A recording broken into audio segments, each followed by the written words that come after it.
again. They went live on the wrong page.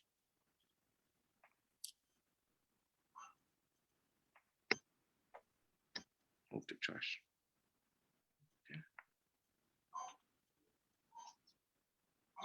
Okay. All right, we are live on the DeBrief TV show. Great. All right. So yeah, good afternoon to everyone on our Facebook Live. We want to say welcome. Thank you for having us today. Very interesting topic, very interesting discussion, and we hope that we can bring some light to the questions that you may have. And so we want to say definitely good evening to everyone, all right, on our Facebook page. We are live, and we ask that you would join the discussion. We ask that you would share.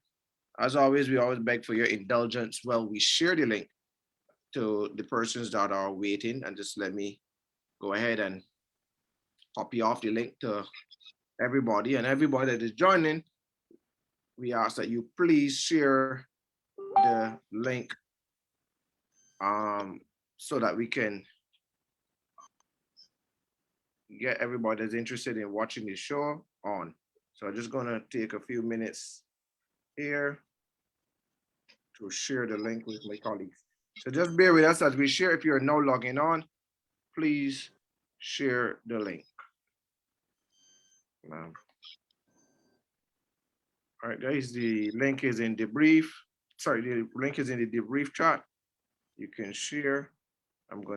We are also going to be live on V3 TV and also on Barbados Today. So we are just taking the time to share links, and then we will go from there. The link is shared, gentlemen and ladies. Please share. People are asking where we are here. And then Kimar, you can feel free to carry the discussion as I send the link off to the other stations. But as far as we are being pushed to some other channels. Go ahead, Kimar. Where's Kimar? No, okay, go ahead. Good afternoon, good evening, everyone. First, I'd like to thank all the viewers for tuning in. Once more, we know we're the DeBrief show. We come to you live every Tuesday at 6:30 p.m. This evening, we have a very high profile and solid panel today. First, I'd like to introduce our main guest, who is Mr. Julian Robinson, Member of Parliament and Opposition spokesperson on finance in Jamaica Parliament. Welcome, Julian. Thank you. Thank you. I'd like to welcome next Mr.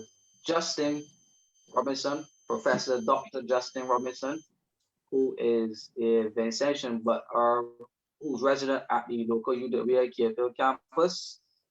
Welcome, Professor Doctor. All right, thank you. Thank you very much. Julian, good to see you even in this format. Yes. I'd like to welcome next Dr. Dennis Lowe, who is former Minister of Environment in our local country, Barbados. Welcome, Dr. Dennis Lowe. Good to have you, sir. Thank you very much. It's a pleasure to be with you and to join the other persons on the channel this evening. Yes. And last but certainly not least, Miss Cynthia Barrow-Giles, who is a political scientist and senior lecturer at the UWA KFL campus. Welcome, madam, the only female among us men. Yes, good evening all. I realize I'm the token female, but that's all right. Yes. And our other panelist, Simon. Welcome, Simon. Good to have you again, sir. Good to be here as usual, man. Yes, so we're going to start this discussion again. As you know, the topic is about the cost of the Soufriere Volcano and other natural disasters on the region. Julian, with you being our guest, I'd like to invite you to share your perspective first on the topic, and also to share any perspective that you may have as it relates to the impact of these disasters on the Caribbean. Thank you very much. And let me say good evening to the panel, to my friend Justin. We met in the UK in Manchester maybe 20 odd years ago. He was doing his PhD, I was completing an MBA, and we've been good friends since. We share a love for cricket and the Caribbean. Let me, before going into the topic, extend our solidarity to the people of St. Vincent and the Grenadines. Justin is Vincentian, as you noted, and the Jamaican government has already indicated its offer of assistance. And as a party, personally, we are also providing support on our own. But we recognize how difficult things are right now, and we are committed to helping as best as possible. You know, on top of the challenges that most tourism-dependent economies have faced, the volcano couldn't have come at a worse time for St. Vincent. And you know, many of us as Caribbean countries have suffered over the last year significant declines in our revenues because our main earner of foreign exchange tourism has dried up. Government revenues have been stretched, and governments have been under pressure to try and assist the most vulnerable during this time. So I think, you know, in terms of timing, it has come at probably the most difficult time that the region faces, and certainly the country faces. In fact, I think I heard the Prime Minister indicate just before the first eruption that there was a struggle to pay public sector salaries, and that would have been challenged. So the reality is that the region suffers from a number of natural disasters. In Jamaica, we have been fortunate, but the reality is whenever we have either heavy rains or prolonged periods of drought, it also has a severe impact on the economy.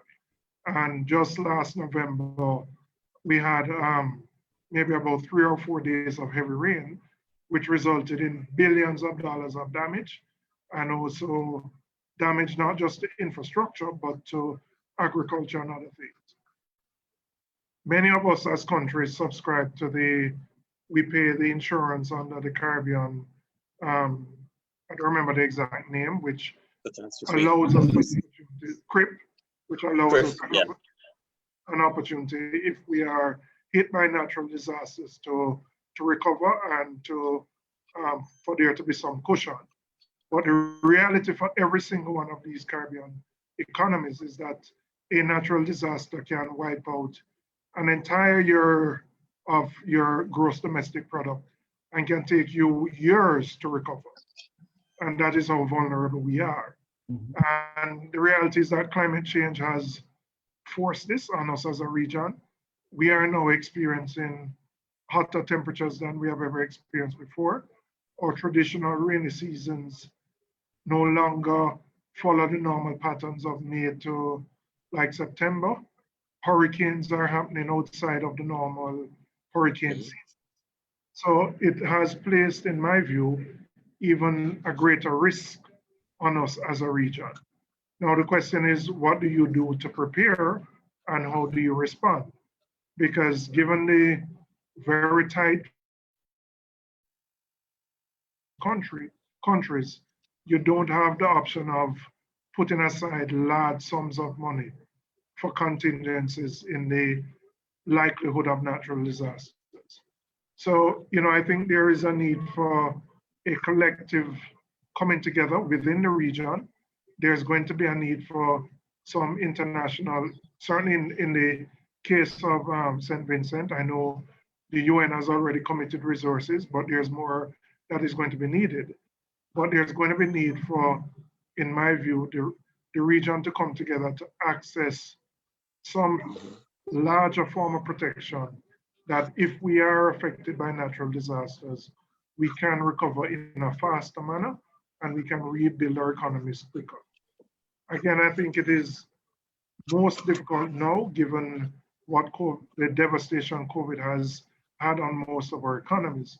But I believe it is now more of an opportunity than any other time to put this firmly on the agenda as to how, as a region, we can come together to prepare ourselves, whether it be for hurricanes, whether it be for prolonged periods of drought, whether it be in this case of St. Vincent volcano.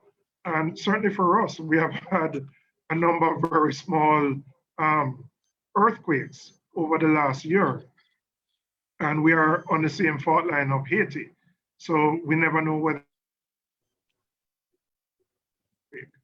So, you know, in summary, I think it is now an opportune time for us as a region to see how we can collectively address this matter, because it is inevitable that more and more countries are going to be affected by natural disasters.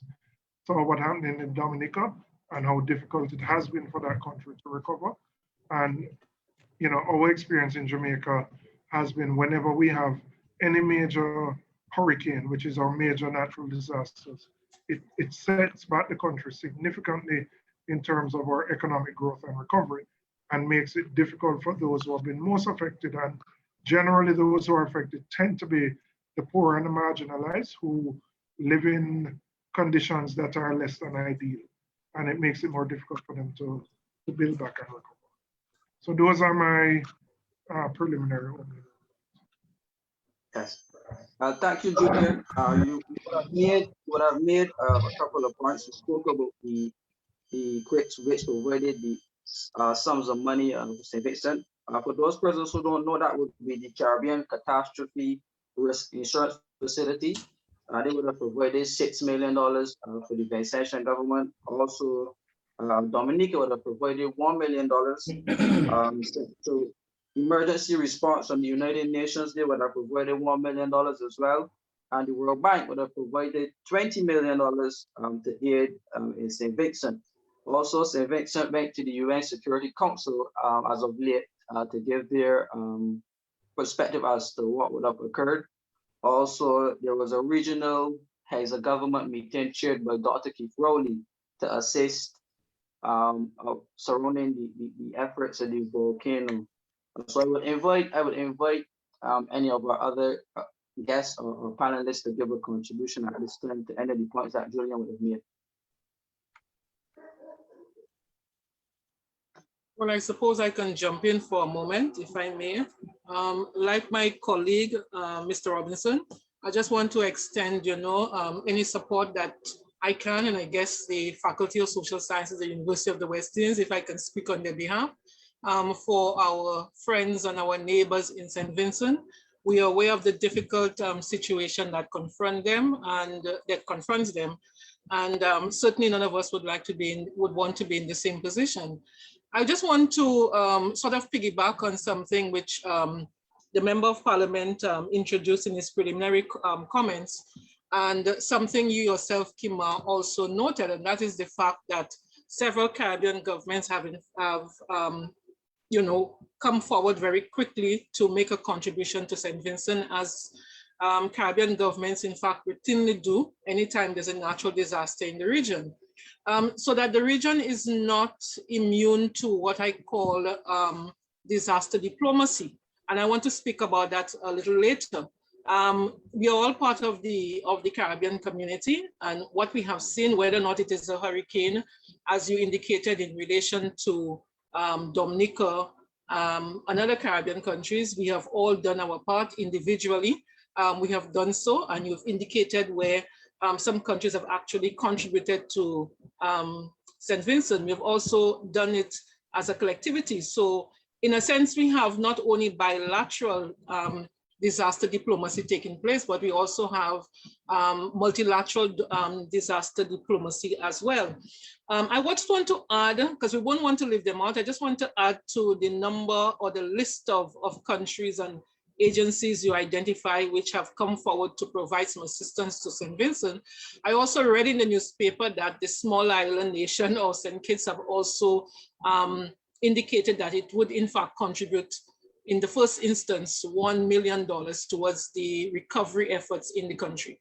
But I want to say that as the token female on the panel, obviously there are some issues that I'd like to pick up on later on in relation to how governments have to treat very carefully with the fallout from a natural disaster in relation to gender issues. I don't want to to treat it right now, but certainly in terms of the rest of the time that we have, I would like to engage the panel in relation to that particular issue.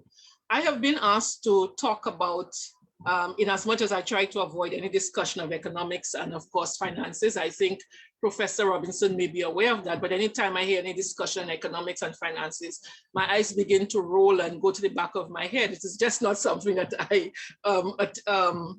ever attempt to engage with. But nonetheless, having said that, certainly when we talk about natural disasters and politics, the reality is that it is very difficult to determine what in fact are the direct impact of natural disasters on politics. It's very difficult to determine offhand. We know that certainly in relation to natural disasters, a lot depends on how those disasters are managed. And I did hear Mr. Robinson talk about preparing and also responding to natural disasters. But one of the important things that I believe that we need to address is the extent to which too often when we confront a natural disaster, one of the main things that emerges is the fact that governments routinely see or view natural disasters through the lens of their survival. That seemed to me to be the sine qua non of politics. And so to that extent, I think we have to look very carefully at how natural disasters are treated by governments and the extent to which, because they are bent on, not exclusively on surviving the next electoral cycle, it may in fact not always be treated in the way that it ought to be. So when we talk about, the way in which politics impact on the management of or the response to natural disasters and the way in which natural disasters actually impact politics, I think for a variety of reasons, we have to immediately acknowledge the fact that, as Mr. Robinson pointed out a while ago, that we do not welcome natural disasters, but they seem to be something that is inevitable. We know that, of course, from the very outset, that a natural disaster will not be something that any government would wish upon itself, because it does pose a threat to the government. And it does pose an opportunity for opposition political parties to, in fact, exploit any lapses by the government. And one of the unfortunates about this is the fact that during the natural disaster, what we really want to see is cooperation and not exploitation, not oppositional politics in the way that typically in the Caribbean we have come to understand politics. I also want to add initially that at the same time, when we look at those two issues, that is government response to a natural disaster and opposition response to government's response to a natural disaster, we also have to bear in mind how citizens themselves respond to the natural disaster, and also how the media captures how natural disasters are in fact treated by the government. A lot depends on what we see in the media, and therefore the implications for government, given the manner in which the media tends to cover those natural disasters. I would say that at all costs, therefore, in terms of natural disasters, government must minimally attempt to mitigate serious loss, or to minimize loss of support. And I understand that intuitively, that government must attempt to minimize loss of support. But at the end of the day, I think we have to look beyond the political support for governments and look at it in terms of the humanitarian needs of the citizens, and ensuring that, especially when we consider the political economy in the region, that we do not attempt to further marginalize very vulnerable groups in society. The reality is that when we talk about natural disasters, what we have to recognize, and I'm borrowing from someone, I can't quite recall the person right now, but what we have to remember is that natural disasters represent an important occasion for decisions. So that in a very real sense, when we look at natural disasters, such as what is taking place in St. Vincent and the Grenadines, and what we routinely almost every year experience in the Caribbean, that these natural disasters tend to invariably produce a crisis. In other words, what I'm saying is that a natural disaster need not be a crisis issue unfortunately, the crisis occurs given the lack of preparedness very often, sometimes I would say woeful preparedness or under preparedness on the parts of government. And that is in fact what may produce the crisis for Caribbean people. I also want to support what Mr. Robinson said in relation to the fact that this could not possibly have come at a worse time for the Caribbean. We are already experiencing a lot of lockdowns as a direct result of COVID-19. Some of us are about to go crazy from the lockdowns. We are already experiencing a lot of undue mental stress and psychological disorders as a direct result of that. We know the economy in many Caribbean countries have in fact tanked. And that is the most I will say for the economy. They have tanked in many Caribbean countries. But I'm also very concerned that in terms of the initial response to everything that we have been witnessing from late 2019 and throughout 2020 and this first few months of 2021, that we continue to emphasize the importance of tourism to the development of the Caribbean. I would think that this particular, not the pandemic that we just, we haven't emerged from it as yet, but the pandemic that we have been experiencing should have exposed some of the limitations of the approach we have chosen towards development. But it would seem to me that Caribbean governments are in fact sort of stuck in the mold that there is absolutely nothing that we can do but continue to depend almost exclusively on tourism. So these are my preliminary thoughts, and I would like to have some discussion in relation to these and some of the issues I'd like to to put on the table as we proceed with the discussions. Yes, well, thank you, Ms. Barrow. Student, I invite you to comment on anything that would have been interesting to you. And what stood out for me was the political approach to crisis management. So you being the policymaker in the crowd, I'd invite you to share your perspective on that. What was interesting in it, she made the point about multilateral approach. Multilaterals are just like the IMF and the World Bank and what's not. So what was your take on political approaches to crises and how the limitations that Ms. Barrow just spoke about would either inhibit or prohibit or help the Caribbean in terms of its management? Obviously, you being a spokesperson of finance, how would you plan going forward in terms of natural disasters in the region? I mean, we obviously have seasons, weather seasons. I think clearly in the case of St. Vincent, I know there was a prediction that the volcano was going to erupt, so I believe the country would have prepared. You do get a little bit of notice in terms of hurricanes, certainly not for earthquakes.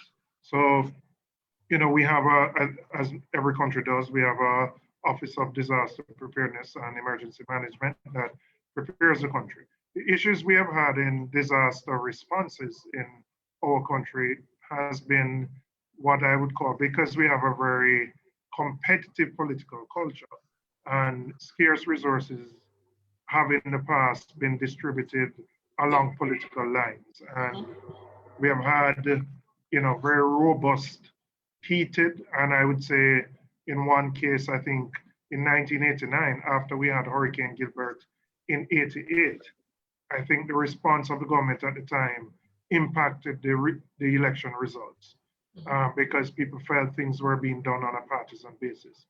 So that has been, I would say, the main issue that we have had in our country, responding to crises of this nature, just to ensure that things are done equitably and that all people who have been affected are treated in the same way and that people are not disadvantaged because they supported one political party or another.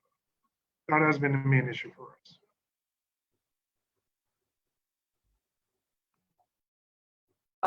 Dr. Law, sir, you haven't been the second most political man, but you here now to give your contribution as it relates to the political approaches to crises, and you're also invited to respond to anything that was said on the floor, either by Ms. Barrow or by Mr. Robinson.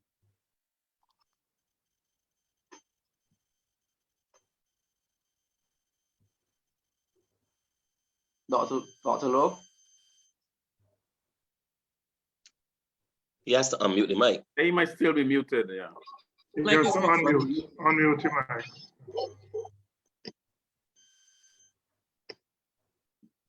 Dr. Lowe, you need to unmute your mic. Unmute the mic.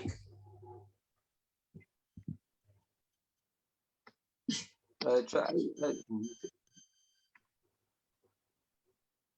He is not. His mic. It's Yeah, unmuted. Guys, unmuted now. Go ahead. Yes, thank you very much, Mr. Stewart, for the opportunity to be part of this illustrious panel and to myself learn from some of the ideas shared so far. I'm excited particularly to see Dr. Justin Robinson. I haven't been this close up to him for some time. And of course, the other Robinson, Julian from Jamaica. I used to be in another life, perhaps. The more not the other Robinson, the more distinguished Robinson. the more distinguished Robinson. I used to be in another life. I used to be very close to your political party, particularly through Mr. Pickersgill. I don't know if he's still involved in politics. I don't know what has become of him, but a very good. Oh, he just retired from Parliament last year. Oh, he did. Oh. Yes, after about 30 odd years. Yeah. Yes, when you return, please be sure to come there. Make greetings. Will do. Yeah. Now, the things that have been mentioned, I think, are very important to flag, particularly issue of vulnerability. Now, you know that the World Bank and others like itself operate on this principle of graduation, and that when small island developing states reach a certain stage of economic development and growth, that they are graduated from having access to certain funding streams. I have always argued that because of the veracity of vulnerability in the region, where today a country can measure at a certain level developmentally, economically, and through one catastrophic weather event, all of its gains can be lost. And then it has an enormous struggle to get back into the funding stream, which I think has been the case study and the case story of Barbados, for example, that is considered a graduated small island developing state. I contend that because of the nature of weather systems and the emergence of the changes of those weather systems in the region, that the whole issue of vulnerability needs to be rethought, and that there needs to be a bona fide vulnerability index that would help to assist developed countries when considering what kind of participation they should have regarding assisting small island states like Barbados, like some of the other Dominica, St. Kitts, and so on. I think this event really brings us face to face to how a catastrophic event on one island can have a very serious impact on another island, as is the case now with Barbados in the context of the St. Vincent experience, the Vincent Grenadines experience. I have asked myself, why was in some state of emergency or established, because Barbados has really been hit for the first few days of this event in a serious way. And environmentally, I think that there will be losses that will be felt for quite a long time in terms of what we consider to be some of the planks of our environmental stability as it relates to environmental management. Some years ago, the United Nations established 4 important planks when considering environmental management and governance. They noted that the planet to be one of the important planks, people, partnerships, and peace. And they contended at the time that in order for a country to experience its fullest actualization in terms of economic, social, environmental, and political actualization, that there needs to be a very succinct balance between attending and among these attending to issues in these different domains. I think in this particular case, when we look at, for example, the principle of planning, our lands, a marine space, have been affected by this, perhaps not with the veracity of St. Vincent and the Grenadines, but those spaces have been affected significantly, and the cost to rehabilitating them is going to be felt for a long time. Now, I speak with farmers in Barbados. I speak with fisher folk in Barbados who have been hardly hit by this event. And the question remains, how far has the impact has been beyond what the eye can see? Let's look at the ocean-based impact. Now, Barbados is already having struggles with the health of its coral reef systems. And as all of us know, coral reefs are critical to helping to protect the near shore and extended shore from catastrophic ocean-based events that result in flooding and more devastatingly can result in tsunamis, which is one of the things that we concern ourselves here. Now, when this ash was released or emitted into the air, we know that the oceans had a significant hit from it. But how far did that hit go? Did it affect our reef systems? I believe it did. Did it affect our reef-based fish? I believe so. And did that have an effect, or will it have an effect on livelihoods? I believe it will have an effect on livelihoods. So that in redressing these issues, I think we have to look far beyond what naturally we look at, where we have events that are mild in comparison to events like this volcano and other catastrophic events that can come our way. Jamaica, for example, has some very serious flooding events there in their domain. Barbados, of course, flooding is really a small issue when it comes to catastrophic weather events, but nevertheless, flooding causes a lot of problems.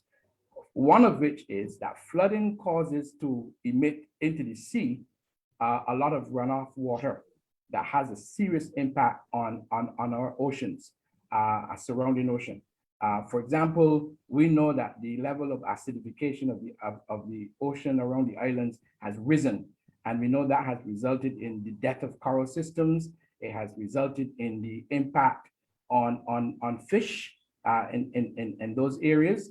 And we haven't, I am not sure that we have done the kind of consequential research that will help us to understand the extent to which these impacts can have long-term effects on livelihoods and the nature of our oceans and so on. So I think that this has opened up another door. Now, the response by the regional and global communities will not be looking into those kinds of issues. That response is more concerned about how people respond and adjust, and how people's lively styles or living styles are repaired as quickly as possible. I'm talking more about livelihood disruption that can be of significant challenge to any government to rehabilitate and to put back in place. So that the whole issue of land-based impact versus ocean-based impact is an issue that deserves deeper analysis. Now, for example, a lot of people say that this material out of the volcano, the ash, is good for agriculture. But that is not necessarily true, because there are certain plants that do well in this situation, and there are certain plants that are hit hard. For example, corn and sugar and so on tends to do pretty well in circumstances like these. But then other leaf crops like vegetables, carrots, like cabbage and those kinds of plants, string beans and so on, are hit devastatingly hard. And I've spoken to farmers since this event, and they have reported how things have been really, really tough on trying to protect and or rehabilitate some of those things. And importantly, governments tend to be very soft on supporting agriculture as a whole, and specifically in supporting small farmers. And I think that that is something we have to pay attention to, because in very many cases, a lot of our indigenous foods are coming from small farmers, not plantations. And then a lot of the other kind of consumables in terms of food are being imported. And look at what happened with the transport of items from St. Vincent, from Barbados to St. Vincent, where they had that catastrophic boat event. So what I'm saying is that I think that we need to look and expand our analysis of how we respond to these things. And we need to understand, not only is there a social cost because of disruption of livelihoods, not only is there a tourism-based cost, there is a serious economic cost, not only in terms of economic losses, but in terms of how we go about rebuilding our economic systems to be able to become sustainable again. Tourism is one that we rely on, and one of the colleagues said that. But tourism is perhaps the most vulnerable economic driver in any small in the Caribbean. And it is so because of its susceptibility to major global events, and also its susceptibility to domestic events that can cause shutdowns of airports, as in the case of Barbados, that can cause a disruption in transportation, and so on and so forth. So I would say in my initial response that we need to understand not only the impact on the ground of this event in St. Vincent and other catastrophic events that must happen, that will happen, but we also need to look at how people, how land is affected. For example, in the whole area of planet, we could talk about air quality has been impacted, water has been impacted significantly, and soil has been contaminated in some ways as well. So I think that this discussion is important to helping to advise those who listen and those who make policy, that they need to expand the study base, the base of which they collect data, and try to understand more broadly how societies are affected by events like this, and how it could possibly wipe out significant gains made by small island states, and the rebuilding of those gains is going to be a Herculean task. The final point I'd like to make on this is that I believe is Professor Giles mentioned it, I believe so. This whole issue about creating a Caribbean-based mechanism to help to forge the development of policy, the development of policy responses to issues like this. And I'm convinced beyond measure that the role of CARICOM needs to be revisited, revitalized, and it needs to be launched in a new way where CARICOM becomes a genuine hub of activities that can in fact help to forge ahead in terms of policy formulation, in terms of research development, and those particular areas. And I'll stop. Kimar, if I could jump in Kimar, there. I just Sorry. wanted. Professor, if I could just jump in. Sir, before you go on, Julian has to leave us. So I just wanted to invite Julian to give his final comment, and then you can take the floor after. Okay. Go. I think he's gone off sorry. already. Oh, he's here? What Oh, is he going just, on? no, his video is still there. But I'm not seeing him. I think he's gone off already though, Kimar. Because he had to speak. I just want to just Okay, jump well, in and just say that just to let the audience know that we are live on VC3V, and we are also live on Barbados Today as well. Professor Robinson, you can go ahead and make your point. Okay, so again, thanks, good evening. I just wanted to add to the point made by Dr. Lowe. I did represent UWI a couple of weeks ago at a COFAP meeting of CARICOM, which is the Council on Finance and Planning. And they were preparing for the spring meetings in Washington, D.C., which was a meeting of the multilateral entities. And they did work through a position paper. And one of the key planks of the paper was a push for this vulnerability index that you mentioned. And I think if we sort of had this globally accepted vulnerability index, and that would factor into access to preferential financing, that would mean quite a lot for small island developing states. Indeed. I think that's an issue that maybe our political parties can unite around, because whoever is in office, at some point you are likely to have to manage some sort of natural disaster. And having access to funding at preferential rates is clearly a major factor, because what you don't want to have is that when you have to get financing to respond to a crisis, you have to get that financing at market rates. And when you come out, then you are stuck with that debt burden and the cost. So the vulnerability index is something that CARICOM has been pushing out there, and it was taken as a position paper to the spring meetings of the IMF, IDB multilaterals that would have just concluded.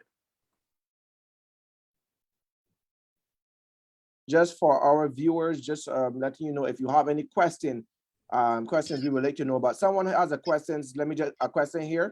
And just let me put it out there because they were asking. St. Vincent just needs to include a disaster clause. However, I think this was already included as it relates to possible funding from multilateral, which allows release of up to 2% or 5% of the GDP. I don't know if that was discussed already, but this question was lingering for a while. So I thought I'd just read it. And Shauna Rollins here, one of our viewers, is saying, I think that our traditional thinking of disaster has shifted as Caribbean people. So I just wanted to read those two that were out there for a little while, but I encourage the viewers to please send in your questions so that the panel can have it and you can share your views and your comments as well. Kimar, you want to pick back up? Yeah. But also, what I also wanted to put on the table in terms of the volcanic eruption in St. Vincent, in terms of the cost, I think natural disasters are always costly. I think one of the things I really want to alert is the potential longevity of the impact here. So we've had the eruption, there's the immediate drama of the cloud, the ash, and so on. I mean, I was 11 years old, but I was still in St. Vincent at that time. And I do recall it took about between 3 and 4 months before persons got the all clear to return to the so-called red zone or those high impact areas. And given the scale of this eruption compared to 79, it is not unreasonable to think that it could take longer.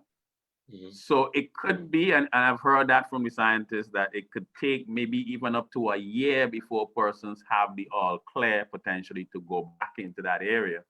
So the cost to the government of having persons who are displaced and who need to be supported, this is really not just so you have the infrastructure cost, you have the economic disruption, but the displacement of persons and the costs associated with that can take quite a long time in this instance, which significantly adds to the cost of this particular type of disaster. Dr. Robinson, did you can you give us, or do you know of what the cost and the length of time it took place in 79? Do you know what the cost was associated with that, and how long it took? It took about, so it took about 4 months before persons got the all clear to be able to go back into the so-called red zone and activity. We don't have really good numbers on the cost, but the estimates that I am familiar with are between 60 and 84 million US dollars. Those are the numbers that I'm seeing. And the early estimates suggest that the cost of this one is going to be significantly higher in terms of the order of magnitude, because the scale of the eruption is just completely different from 1979. Personally, it's closer to the 1902 experience, which is a long time ago. So I would say we are looking at 200 million plus US. If I may add to some of the issues which have been raised, if we go back to what took place in Haiti, for instance, and most of the discussions we have been focusing on the English-speaking Caribbean, but I think we can broaden that discussion to also look at what lessons we can actually learn from one of the major natural disasters that took place in the Caribbean. And the thing about that disaster in Haiti, which is not exactly the same thing which took place in St. Vincent, is that it was immediate. The one in St. Vincent, I still in a sense call it immediate because it's only late 2020 that I think Vincentian authorities were pre-warned that something was about to happen. And I'm not sure to what extent we can plan. I know Justin, you and I have had some very short discussion about whether or not adequate planning went into, or preparation went into what took place in St. Vincent, but it's still a matter of 4 months. And I'm not sure to what extent the authorities in St. Vincent really took on board the magnitude of what potentially could have happened. Mhm. But certainly when we look at what took place in Haiti, what we saw was that the state had to deal with a situation where they had to sort of plan for the displacement of nearly 2 million people in that country. Now we're talking about a much smaller country. We're talking about St. Vincent, so clearly the displacement would not be as great. However, we still have to, we have to talk about the significant displacement that potentially could arise from this, the frequent, explosions that have taken place in St. Vincent over the last week. A lot of people also in Haiti, and similarly in St. Vincent, we may say the same thing, were in fact displaced. They were made homeless. Many people, if they were not made homeless, they certainly were dispossessed. So what you get is a situation coming out of the immediacy of what took place in Haiti, and certainly what took place in St. Vincent, is that you get a situation of misery being heaped on top of more misery for the people in the country. Now, yes, there was, of course, a lot of international assistance that went into Haiti. And so among the things that people have to consider is how you manage international assistance. I know there's already some conversation around that managing. One of the things that I would like us to also bear in mind, and I'm sort of getting distracted right now as I talk about international assistance, is that we recognize, as with Haiti, even Dominica, when you had Hurricane Maria, and let's go to Puerto Rico and Hurricane Maria as well, that a lot of international assistance came to the country. And one of the things that is striking for me as a political scientist is that, unfortunately, one of the things that emerges is that there's a lot of corruption which is associated with the influx of so much money into the environment. Now, under normal circumstances, government does not have the opportunity, I think, the ability to manage public sector corruption around hurricanes. I mean, we could talk about around natural disasters. We can talk about also what took place in Jamaica in 1989, following, of course, Hurricane Gilbert, etc. But in almost every Caribbean country where we have experienced a natural disaster like a hurricane, we have heard horror stories coming out about how there was so much corruption associated with the distribution of resources. So that is one thing I would like us to take in consideration. What can we do at the policy level to mitigate the almost natural tendency on the part of some people to engage in pilfering of some of the humanitarian assistance that arrives in the country. And under natural disasters, it's extremely difficult for government to be able to monitor that in the way that ideally they should really monitor. So I think we need to talk about it.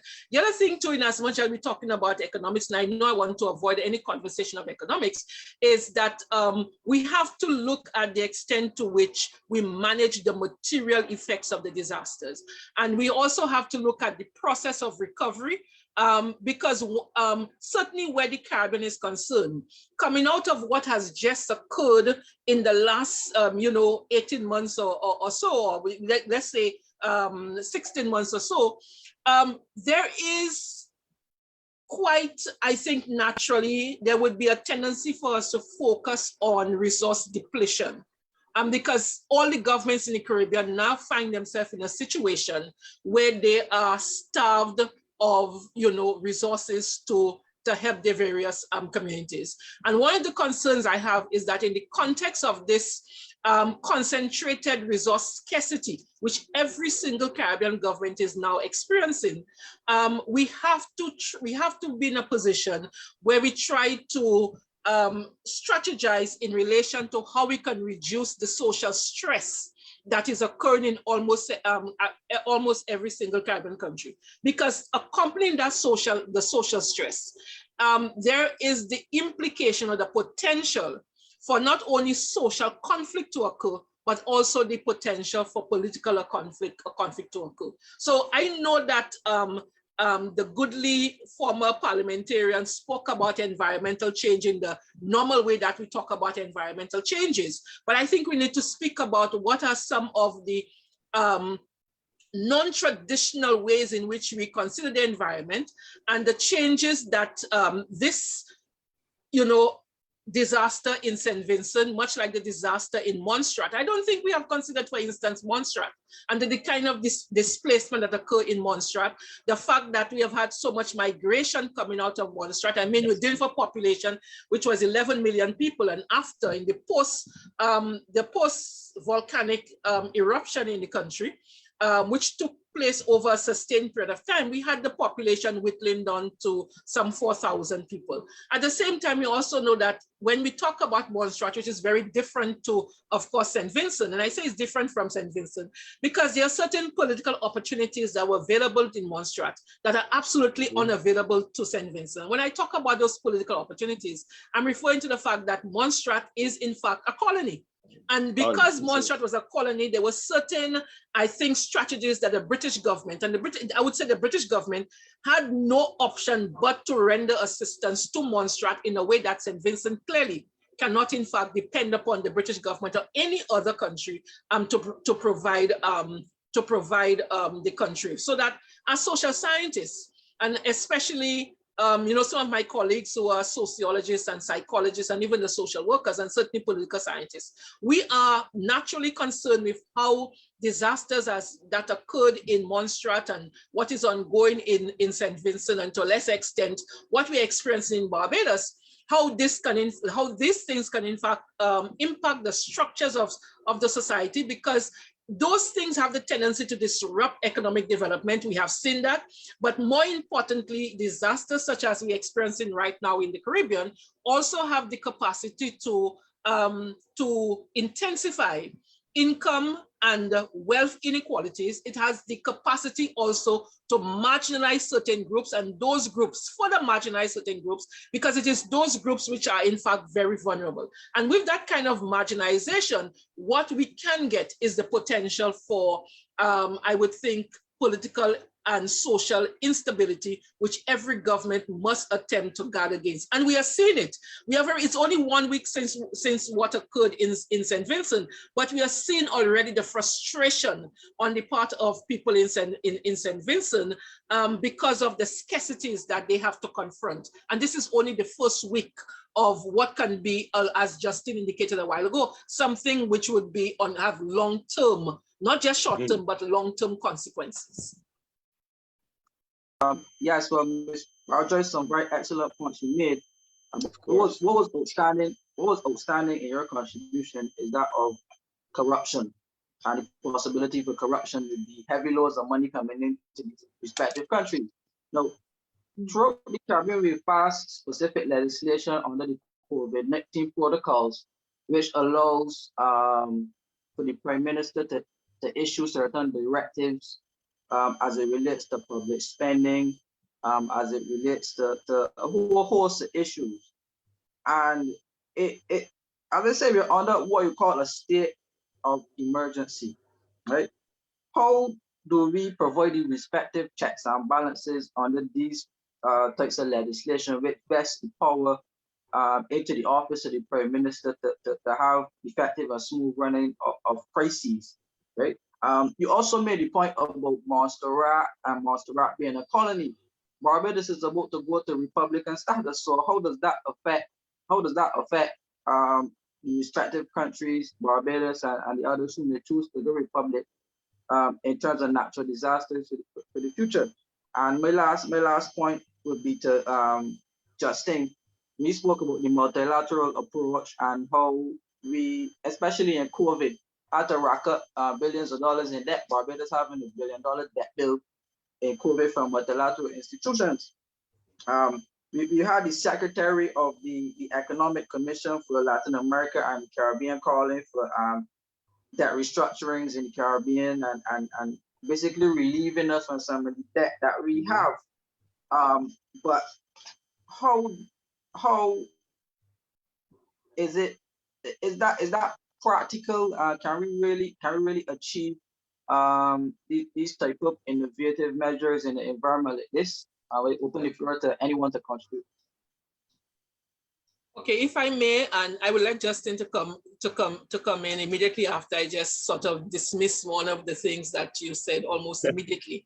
You spoke of the issue of republicanism. Let me just disabuse anybody of the notion that abolishing the constitutional monarchy and moving towards a republican status in any way whatsoever will impact how we manage in for a disaster or in a post-disaster period, or the extent to which we will receive funding for any organizations. When Barbados, in fact, if it does, because we are dealing with some serious issues, I know the Prime Minister promised that by the next celebration of independence, the independence celebration would be a republic. I'm not sure to what extent that is realizable, given what we're experiencing right now. But the reality is that Barbados would remain a member of the Commonwealth of Nations, just as Barbados is currently a member of the Commonwealth of Nations. And to that extent, we are not going to be any more impacted by a republican status as we are impacted as constitutional monarchies. So I just wanted to throw that one out there. People tend to raise this spectrum and that republicanism is going to haunt us. Trinidad and Tobago, when Dominica went through Hurricane Maria, its republican status did not at all impact its ability to access support on the international community. And in much the same way, republican status in Barbados is not in any way going to impact Barbados negatively in terms of its ability to access, funding from whatever, or aid from whatever source that aid is coming. Now, of course, let Justin come in, but I will treat, and I presume other members of the panel will deal with the issue that you raised in relation to the seeming concentration of even more power in the hands of the Prime Minister. Yeah. Yeah, I mean, just to comment, and I think Cynthia used the phrase earlier in her comments about disaster diplomacy. And I think as countries, we need to have a strategy for managing our relationships with multilateral agencies and other global players. And a disaster could be a useful event in terms of framing our diplomacy and advocacy around issues of debt relief, access to cheap financing. So there's no guarantee you would get it, but it is as good a moment and as good an issue as any to sort of frame your diplomacy in terms of your ability to access funds from multilateral institutions and the terms and conditions. Because it makes a bit, so borrowing $1 billion is one thing, but if you can borrow $1 billion at an interest rate of less than 1%, and you have 50 years to pay it back and 10 years before you make the first payment, it kind of makes a big difference to the fiscal space that you can have. So I see it as it would be a wasted opportunity if we didn't use this moment as part of our diplomacy as we interact with these international agencies. In terms of corruption, I always think the issue, or one of the antidotes to corruption, is really having strong institutions and strong processes. And the extent to which disaster relief can flow through and be managed by credible institutions, I think is a critical part of mitigating that very natural instinct.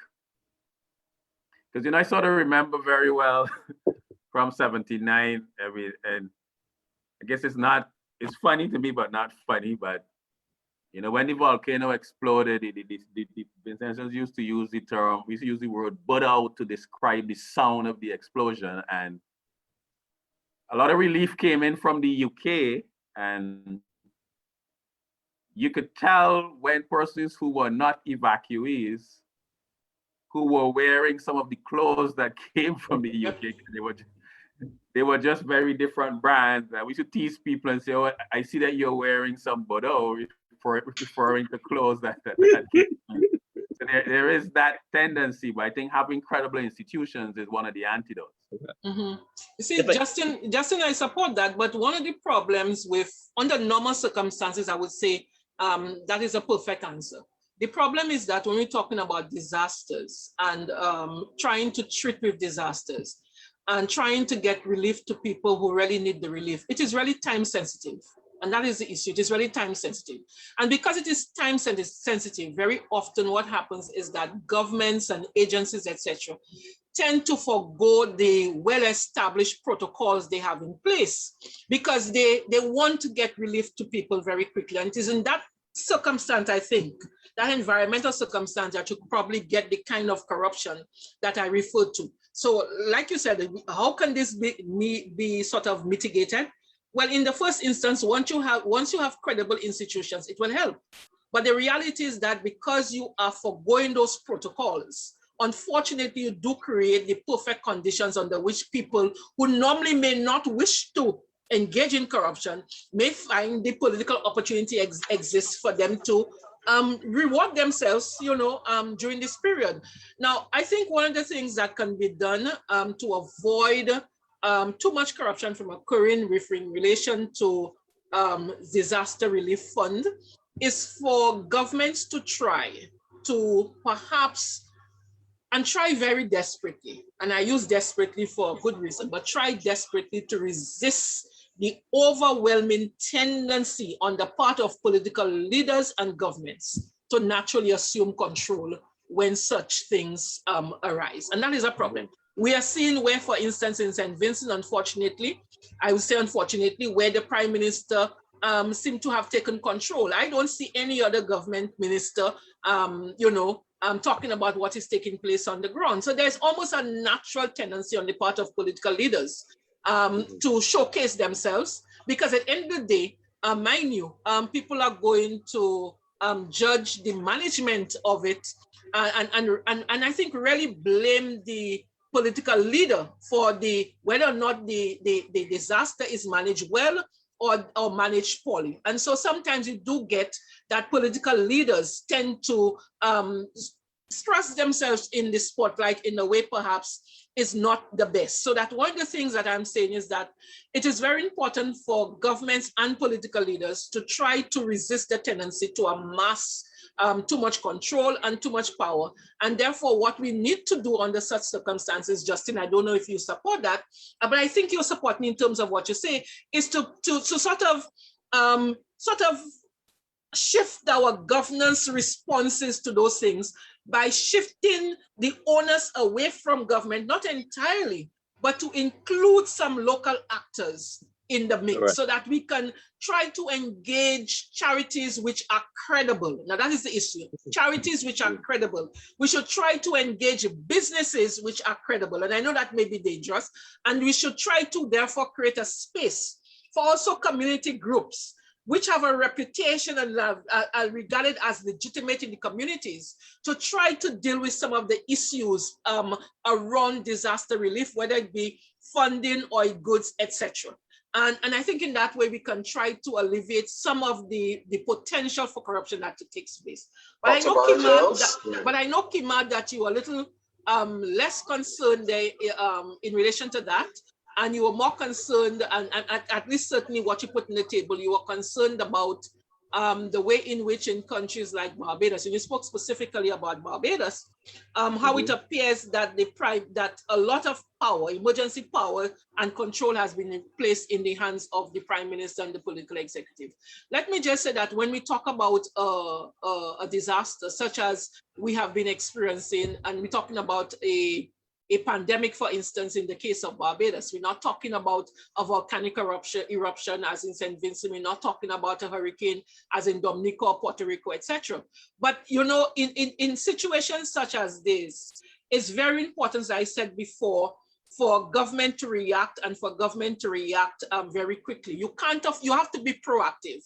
You can't afford to be reactive. And in that kind of situation, in almost every country in the world, and this is not just the Caribbean, in every country in the world, what we have seen is that Unfortunately or fortunately, because there are pros and cons to everything, government has assumed the white powers. The problem with the assumption of those white powers is the extent to which, having assumed that, in order to take care of a particular situation that emerged, that there will not be a change to what was there, or return to what was there before.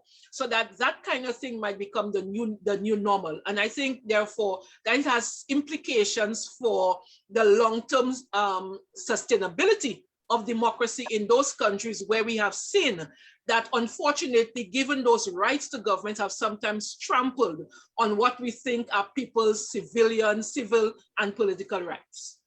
Can I make a view here? Yeah, go, Jermaine. Yeah, okay, hi. So good evening. Firstly, I want to say welcome to the panel, especially my good friend, Dr. Dennis Lowe.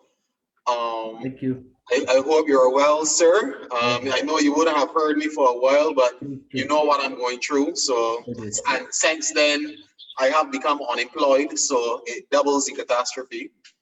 But moving on from that, I have listened to both yourself, Dr. Robinson and Dr. Bargels. And Miss Bargels.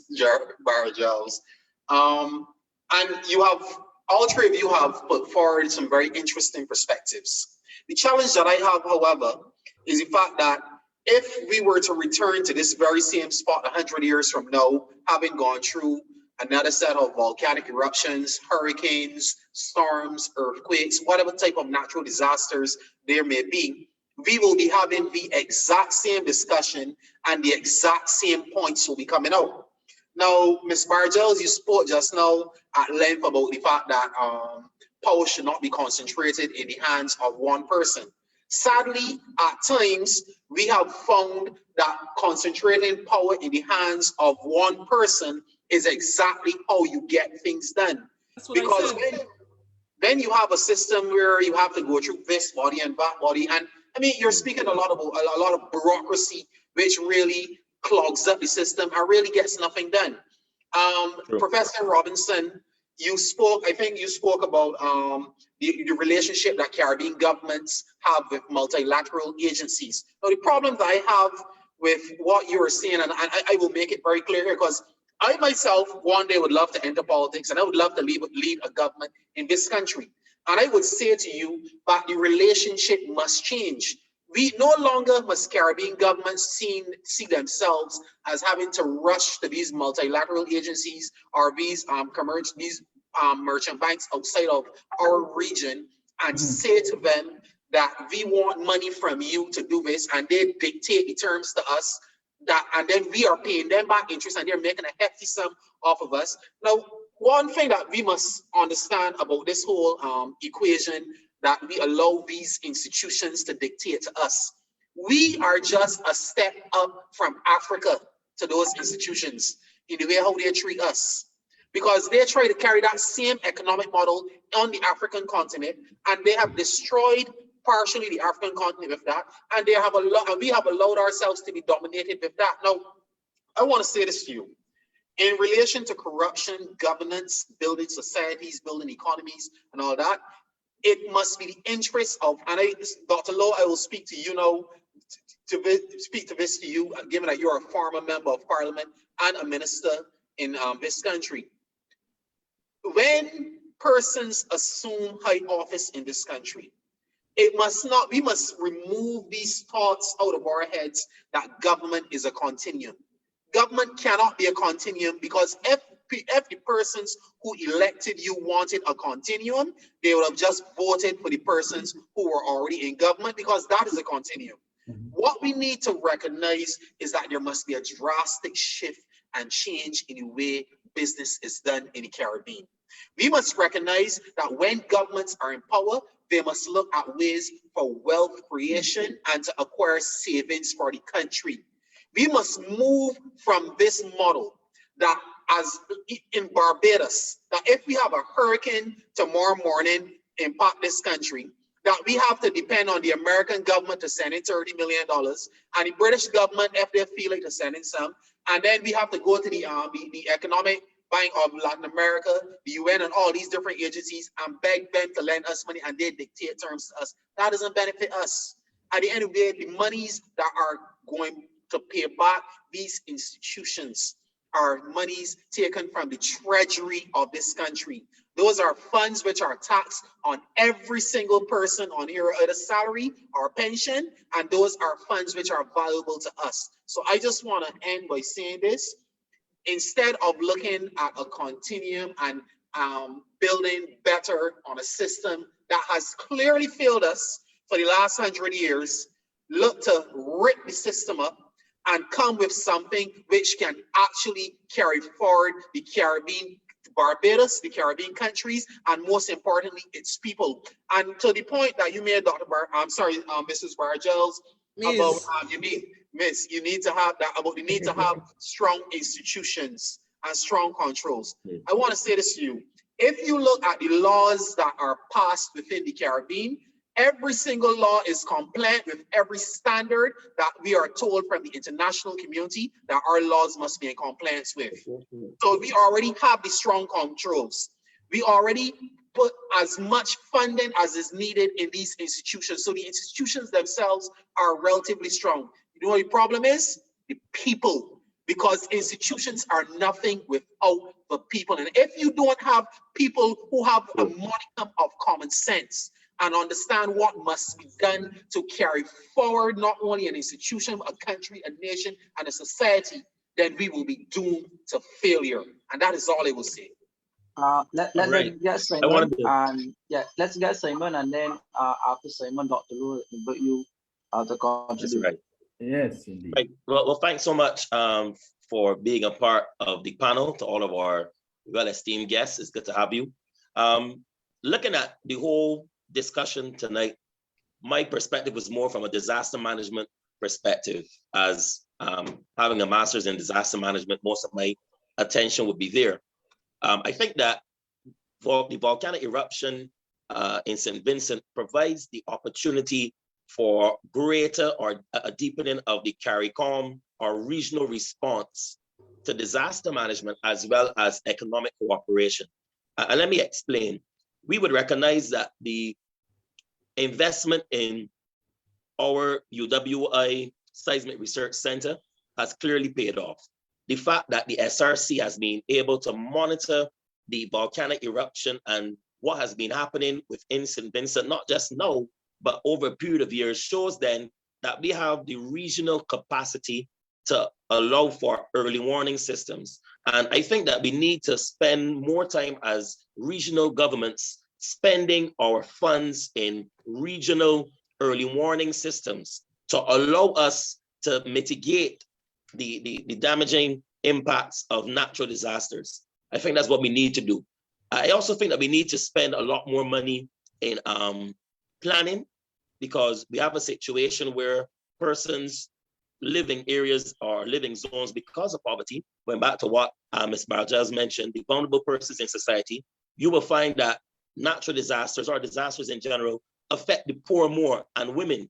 I mean, the UN has done many research studies on that to show that the vulnerable groups within the society, being females as well as the poor, are the ones that are the most vulnerable because of lack of access to proper utilities, poor housing, and also making houses or having housing areas in densely populated areas. So obviously, if you have a major earthquake in a densely populated area with people who work for less than 100 US a month, or that's less than 100 US a week, the devastation and the impact will be greater there.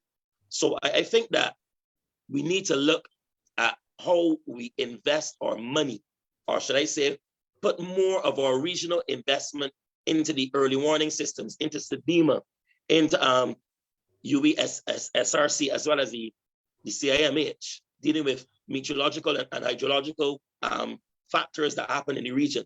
If we spend more money, or should I say we put more interest in those areas for early warning and prevention, we will find that even when natural disasters strike, even when we have a major volcanic eruption, because persons are no longer living in areas that are considered to be red zones. People are no longer building houses in flood-prone areas. People have houses that are built with the proper building code.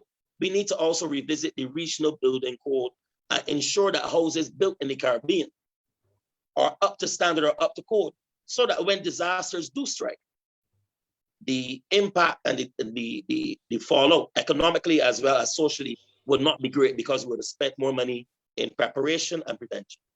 That's my 2 cents for now.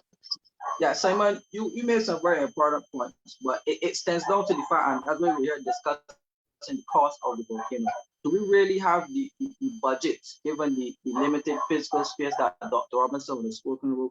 Even Junior Robinson spoke about how constrained we are in terms of finances. So would you be willing to forego less social services? Would you be willing to forego less healthcare, less availability of transport subsidies, and the different social services available to be able to plan for such an emergency or plan for such emergencies?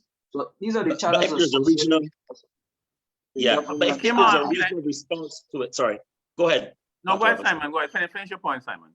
Right. What I was saying is that if you have SEDEMA already, you have your national disaster organizations, then you have SEDEMA, and you also have the supporting mechanisms with SEDEMA to assist in disaster response, but also to assist in mitigation strategies, because there are a number of donor agencies that fund money, but will send money into SEDEMA to do a number of regional projects to build resilience within the region.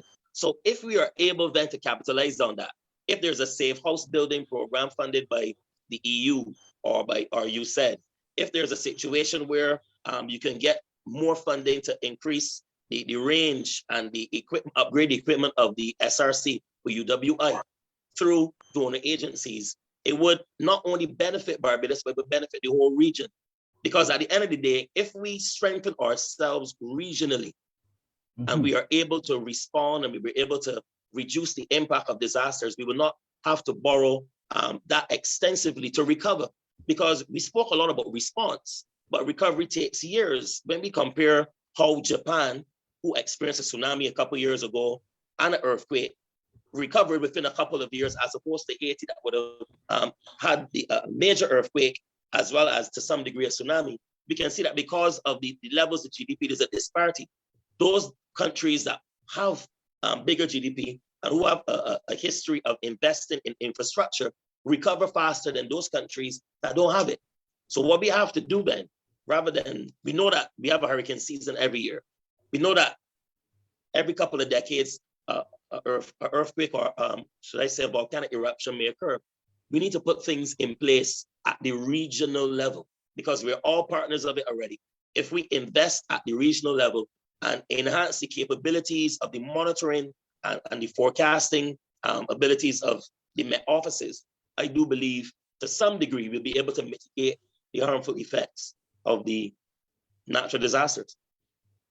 I mean, I just wanted to comment in there on 2 points I take the spirit on many of the comments Jermaine made, but I just wanted to disagree slightly maybe on 2 points. I think one, when I look at the disaster management operation in St. Vincent, it's certainly a much more sophisticated operation than in 1979. So I certainly would want to give NEMO some credits. I mean, they're not perfect, but certainly we seem to be running a much more sophisticated. So there is learning that takes place over time. I think one of the challenges, it's a much bigger eruption than 79.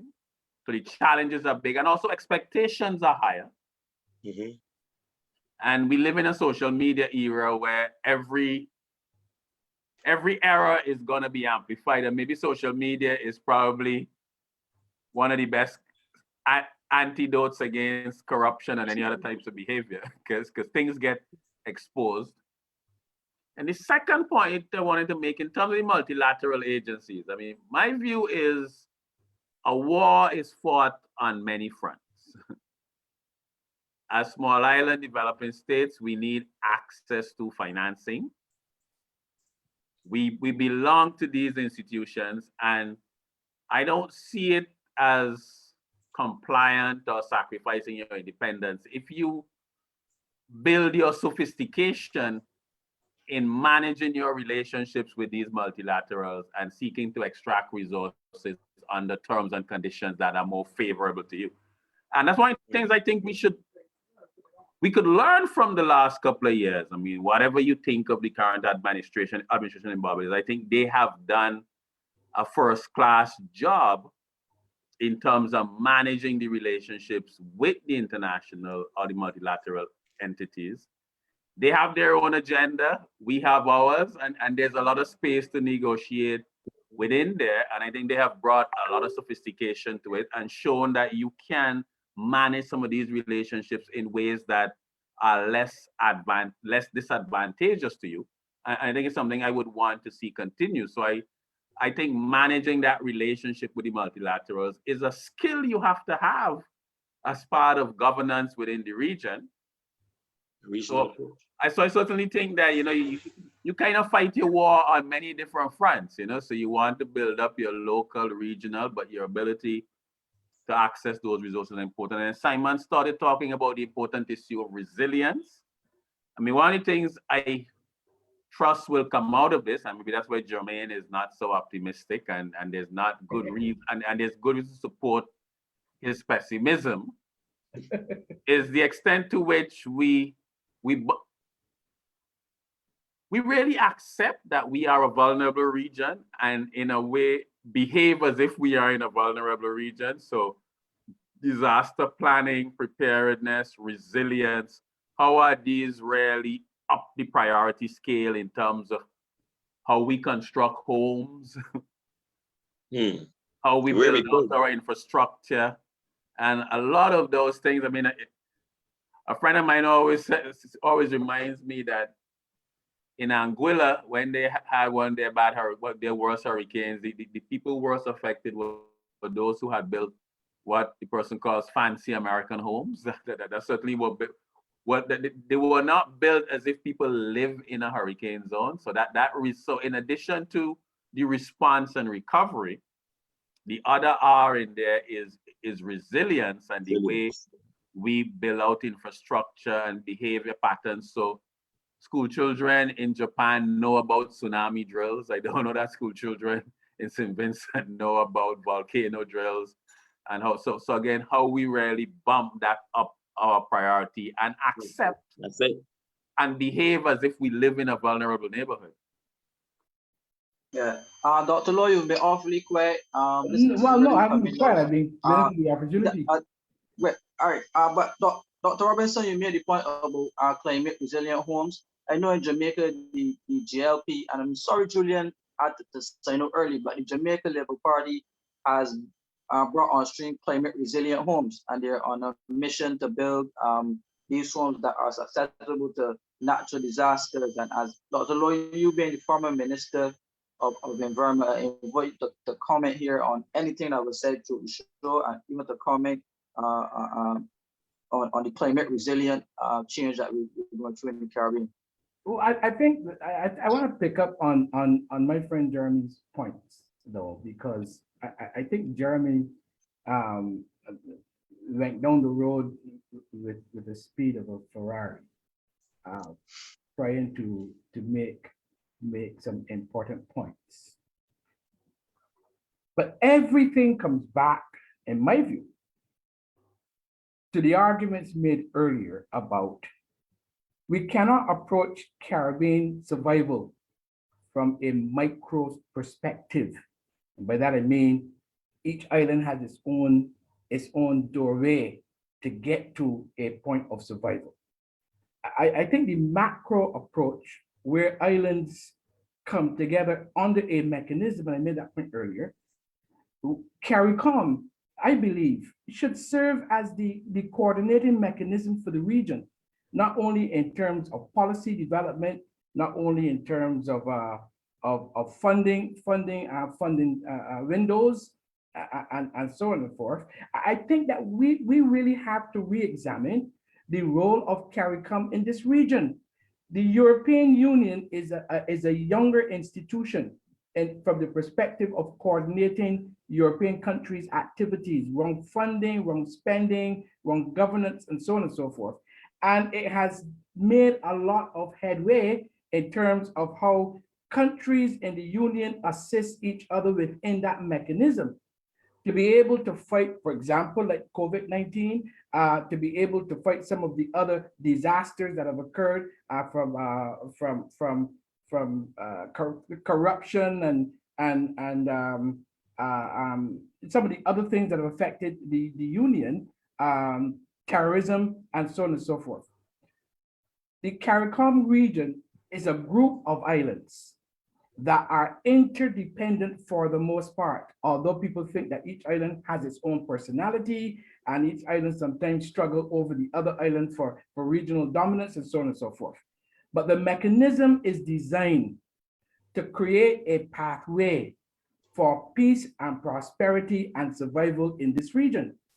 I am saying nothing should take us by surprise now relative to events, because we all know that with the advent of climate change, that we anticipate that there will be more hurricanes. We anticipate some level of unpredictability with the occurrence of these systems. We anticipate that societies will be disrupted. We anticipate that living styles and livelihoods will be disrupted. Why can't we combine around the CARICOM system and create the kind of system that really allows us to work together to become stronger as a unit rather than be as fragmented as we tend to be? I was very pleased to hear Dr. Robinson indicate that there are some conversations going on now around vulnerability, the vulnerability index. By the way, see if you can get them to do some work together around the misery index in the region, because the truth of the matter is that there is now an escalation in misery around islands, the experiences, and some people are hurting because of a lack of development, a lack of growth, a lack of equity, and so on and so forth. I am saying to you, some years ago, when I was Minister of Environment, we had a heated discussion at a CARICOM meeting. It was over agreeing to a climate change policy. Just the policy, a policy that will affect all of the islands. And we know what that means. We understand what it implicates and implies, but we are not coming together under this regional umbrella. And if it can't work, then disband it. That is my view. If the CARICOM system cannot work to create the kind of system that we are here talking about now, then it needs to be rethought. Maybe we need to do what Jeremy says, tear it up, throw it out to the window and start afresh. I think that we need to seriously think about how we're going to use CARICOM as the wedge in the region to bring these systems together to fight a lot of things that we end up reaching out to the global environment, and the global environment and the global countries give us what they think we need at a cost, at a price of what they believe is equitable for them, not for us, and not necessarily for the region. And I'm saying that we've come long enough. We've got Caribbean leaders that are smart enough. We've got individuals that understand the region, the personality of the region, the similarities and the differences in the region. We need thinkers. We need thought drivers that will drive new thinking. And I agree with Jeremy on that point. We need persons who are going to work outside of the box. And we're going to begin to challenge the things that we believe for a long time. I mean, this whole issue about equity and the difference between how women are treated in the society versus men. And these are things that should not be plaguing us at this time. We should be able to come up with a system birthed amongst us, managed by the CARICOM system, so that, for example, if funding was created on the CARICOM, and the CARICOM mechanism was responsible for helping to coordinate the gathering of those funds, then why shouldn't CARICOM have a group or some set of persons in there that would be considered neutral to individual country islands to help manage the disposal of that funding?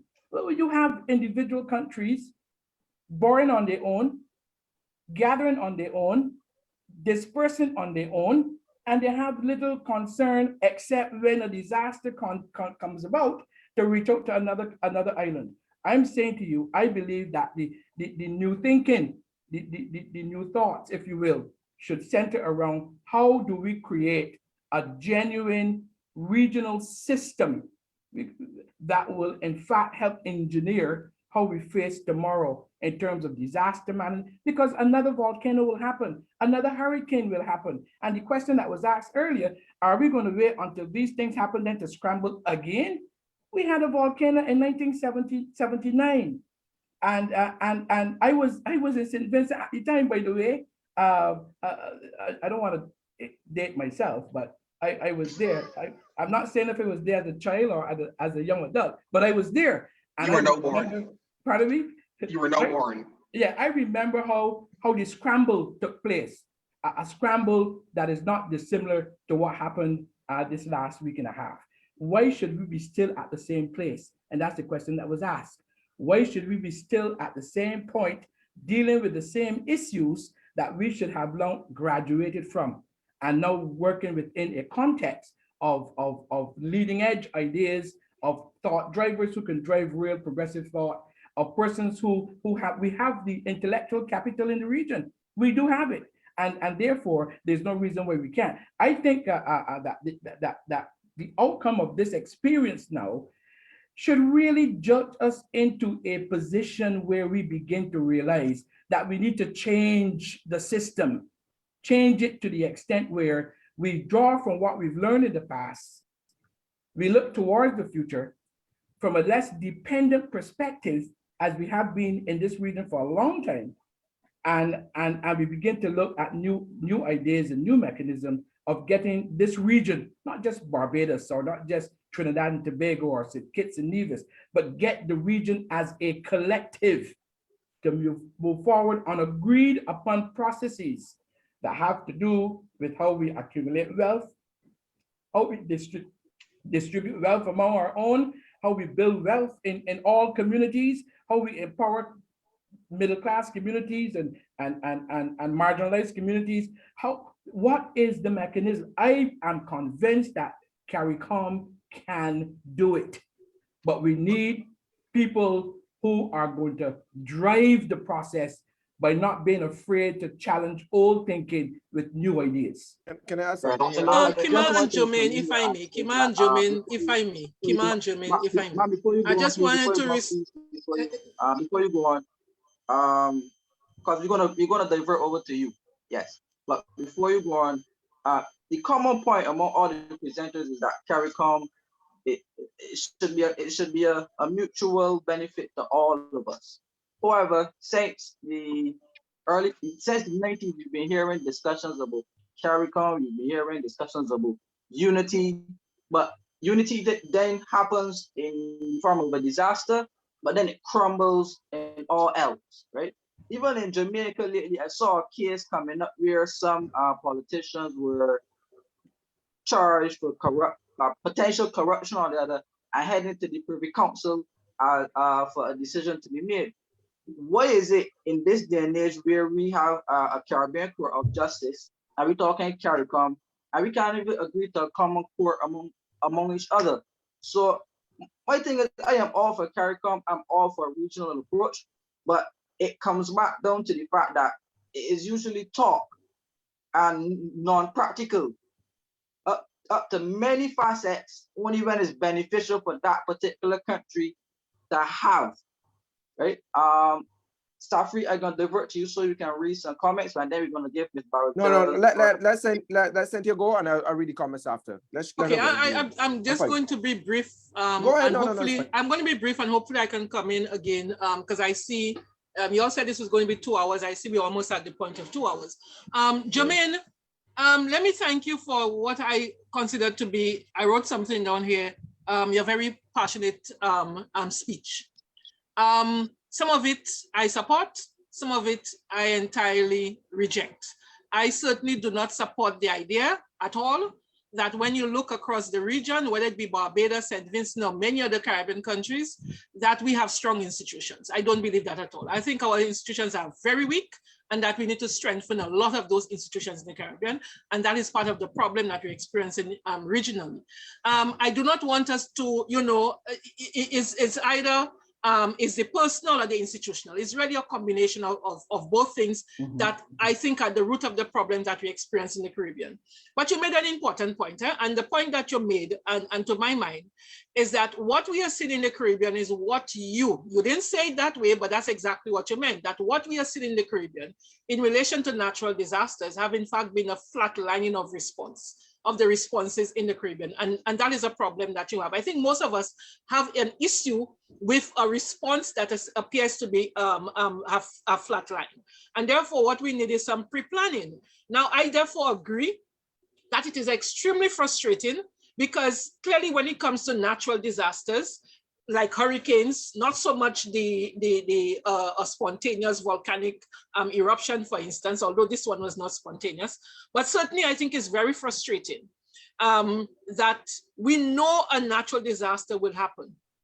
We know it would happen. We've experienced many natural disasters, yet when we look at the history of the region in particular, and not just the history of the region, when we look at the history of the United States, one of the most developed countries in the world, it appears that they have not learned from many of those natural disasters they've experienced. It always boggles my mind as to why it is every year in the same states, in the same communities which are flood prone in the United States, people go through the same problems in relation to the housing. They rebuild the same way that they have rebuilt, that they built over and over and over again. So it appears that we have not learned. However, I listened to Justin very carefully, and Justin was very clear, and he was a young boy then, but he was very clear that when you look at the response and the preparation for this, which to my mind in some respect is woefully inadequate, that there has in fact been growth in relation to how they have responded to this particular natural disaster in St. Vincent. So what I'm saying is that, yes, we would wish to see that from an institutional point of view, that there has been a learning curve. Yes, we would wish to see that from an individual point of view, there's been a learning curve.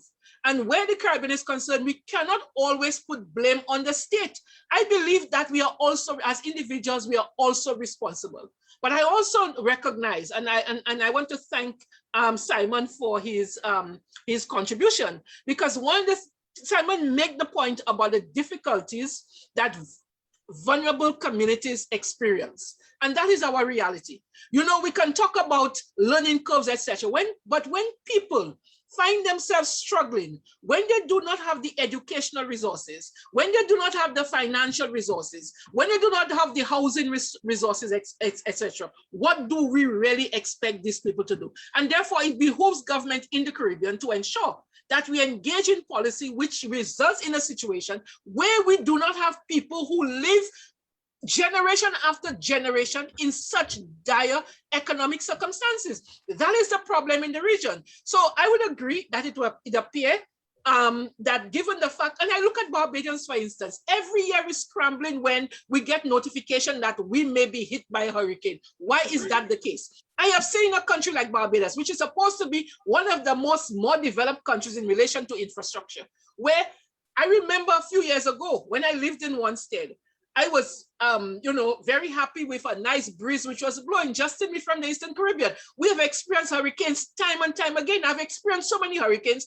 I can never understand why Barbadians do not take hurricanes seriously. These are dangerous things. And so I was in one thing when there was a high wind in Barbados. So I thought it was a high wind in Barbados, and I enjoyed the high wind. So I opened up my windows and I'm enjoying it because I'm used to that in St. Lucia. The next morning when I woke up, a house had totally shattered in Barbados.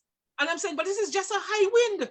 And so this is a high wind. What is going to happen in a situation, in a context where Barbados actually is hit by a category 1, category 2, and Lord forbid, a category 5 hurricane, which hit Dominica. So there are issues, I grant you, Jermaine. Clearly, we have to learn, and we have not, both at an individual level and at the state level. But let me just say, just for now, that Caribbean governments, it is not only people in the Caribbean who are victims of natural disasters. The state is also a victim to natural disasters. for a variety of reasons, which we don't have time to get into right now. I want to, however, come back at the end when people have had their say in relation to, or maybe I should just say it and people will discuss. I have an issue, and that is the issue of sexism and gender. I have an issue in relation to how women sometimes experience some of the most negative impacts coming out of natural disasters, and we know why that is the case. But why? And we keep talking about regional integration, and that is the reason why I'm bringing it up. I listened to a discussion taking place around certain comments that have been made by a certain political leader in the Caribbean. And you may not wish to discuss it, but I think it needs to be put on the table. The kind of conversation that took place in the way, in relation to what I consider to be the potential for trafficking of women from St. Vincent into other Caribbean countries, coming out of a natural disaster of this country, of that country, and I think is a crying shame. It borders on trafficking in persons, and women are usually the victims. So what we have in the Caribbean, unfortunately, based on what I am seeing taking place and the response of the individual to criticisms of comments which have been made to the potential of trafficking of women, St. Vincent women across the Caribbean, is that we have a lot of sanctimonious gangsters in the Caribbean. Dare I say it? And that is coming, I'm quoting one of my political friends in the Caribbean. We have sanctimonious gangsters in the Caribbean. Sanctimonious gangsters who exploit women, and we have to deal with it, and we have to deal with it and confront it seriously, because hurricanes, volcanic activities in St. Vincent and the Grenadines, floodings, famine in some Caribbean countries are things that we are going to deal with. And Caribbean people would wish to migrate as a direct result of the dire circumstances that we are going to confront when we experience such circumstances. We cannot have political leaders making those kind of statements. We cannot have ordinary citizens making those statements. And although I'm saying political leaders making those statements, I'm also mindful of the fact that I did hear a gentleman in St. Lucia said that his house is built to accommodate 2 women from St. Vincent and not males. That is an issue that we have to deal with, and we are too silent on that issue. And I think I will rest my case right here. Thank you. Yes, Soufriere, over to you. Yeah, very strong points. Ms. Barrow-Giles, very strong points. What I may add though, just before, is that I do agree that in a lot of instances, persons do not take, within this, especially Barbadian contents, do not take natural disaster seriously. As a DO chairperson, I see it. I'm involved in natural disaster segment, both for ourselves. And, even in people readying their home, readying themselves, that's hardly ever the case. They don't have grab and go bags. They don't have as much as I remember a time I did in my DO, I wanted to know who had boots, who had shovels, who had hammers, who had basic things at home. And you could mean one person I got one person I got a shoes, one person I got a hammer. It's like if you needed to bring together the whole group to form some sort of grab and go bag, because persons, sometimes don't take these things seriously. And I think that we need to as well. I want to look at some of the comments here. Instead of, maybe going back again, and my apologies for my absence in and out. How about the policies and the principle? How about the policies and principle need to be revamped to see what work and doesn't work within the CARICOM? Dial is saying we do have strong institutions but poor leadership. These institutions have been in place since independence. That is a sign they have stood the test of time. Limited civil unrest, low level of political violence, indeed, they are strong enough. Somebody's agreeing with Ms. Barrow-Giles. You are so correct. Every year, we do the same thing as the Barbie. We're very last minute. Sanchez is saying, how about, I just read that. They agree with Simon. We need a regional approach to disaster management. We should not be caught off guard, but that's always the case. So just some persons agreeing with Simon there. What I may add though, and I don't know if you guys touch it. I hope I'm not moving us off topic, but you can correct me there. One of the things I found is that the Caribbean has not yet created what they need in terms of app using technology to basically reach out to people. I remember years ago, it created an app called Beijing Alert, which was there for tsunamis, hurricanes, any hurricanes, tsunamis, natural disaster, earthquakes, anything that could be able to get over to people fast enough to be able to alert them. One of the things I've also recognized is that if a alert needs to be sent out, somebody actually needs to be at the office, at the EM or at the CVMA office, rather than having an app where if I'm here, I can send out protocol alerts anywhere from any place I am using my cell phone to the masses. And I find that these are things that have not yet been created. Sorry, we have created, but I find that they're not being used to be able to reach people.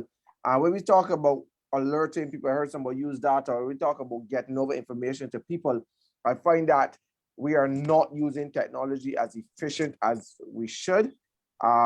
And these are sometimes the reason why we are caught off guard. Sometimes these are the reason why information get to us so late. So these are the reason why fake information, because people are using WhatsApp and people are using Instagram and social and Facebook to be able to capture news, but we are not using apps that are directly controlled by government and cannot be, fake news can't go through it.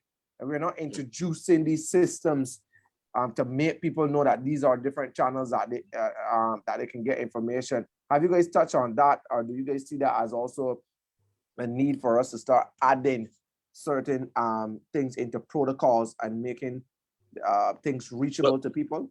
Yeah, well, Keymark, that all ties back into early warning systems. Yeah. Because we can't assume that everyone is going to be within the earshot of a radio or watching TV to be Correct. alerted when to evacuate or to move to high ground.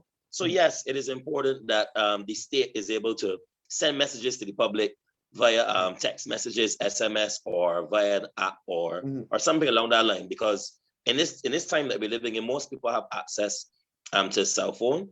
Not saying that you would neglect the traditional means, you would still give your alerts and your warnings via radio and on the television, but clearly the cell phone will be the easiest way to reach people. Correct. A large amount of people, you set up a blast and you get lots of people. Yeah, we have to look at multiple ways of reaching people, right? I said it's not to remove anything, but it's to add. And I think Dr. Lowe was talking about that. There's this new way of finding new thinking, new approach to the whole, natural disaster, and not to have to depend on the thing. And I find that we have not been able to change from our system that we have, or we stuck in that system, which then affects us, especially as I don't want to say younger generation, that, in some instances does not care. I often challenge the different organizations and say, look at your following on Facebook, or look at your following on Instagram, and you recognize that your following is low. But for instance, if you look at Natalie Page, her following is huge, and so people are not taking these things serious, but they're taking foolishness online, people cussing, walking up, this and that more serious. But what are we doing to bring across communication? How we, tailoring the message when it comes to natural disaster and what's not? And I think that is key to having that as well. Yeah, but somebody made the point about tsunami training in different parts of the world. So I think we got to implement disaster training in We do that. It's been done here in Barbados, yes? It has done. That needs to be ongoing. It's been done here. Yeah, it has been done Funding last through week. Sedema. Sorry, Simon, about 3 to 4 weeks ago, there was a tsunami training, earthquake training exercise that was done. And now I was a part of it because I'm a DO. Only those persons that were a member of the DOs were then invited. So, but it included police, maritime police, included every single emergency essential organization was a part of that training. They did the protocols on radio, how things were sound. In my opinion, we were about 80% ready.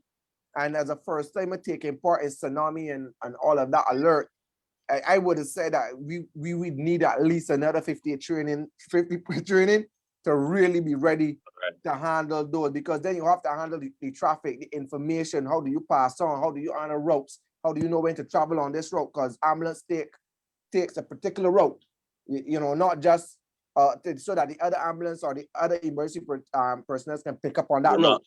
So there's a number of things that change, but I think that we need to also include the public. I think there was 1 year ago, Simon, correct me if I was wrong, when the Americans came here and they were doing That was exercise, Operation Trade Wind.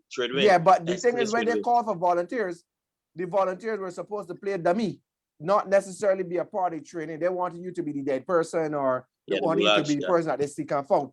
You know, I Mhm. think in these exercises where we need to increase, even with BDF, they have vast training in terms of hurricanes and natural disasters. I think that we need to create our own, where once a month, if we can, have exercises surrounding different things that invite the public to be a part of, get them certified in certain first aid and different things, and we have Yeah, more to build and more awareness, people. yes. Yeah, so that's Definitely.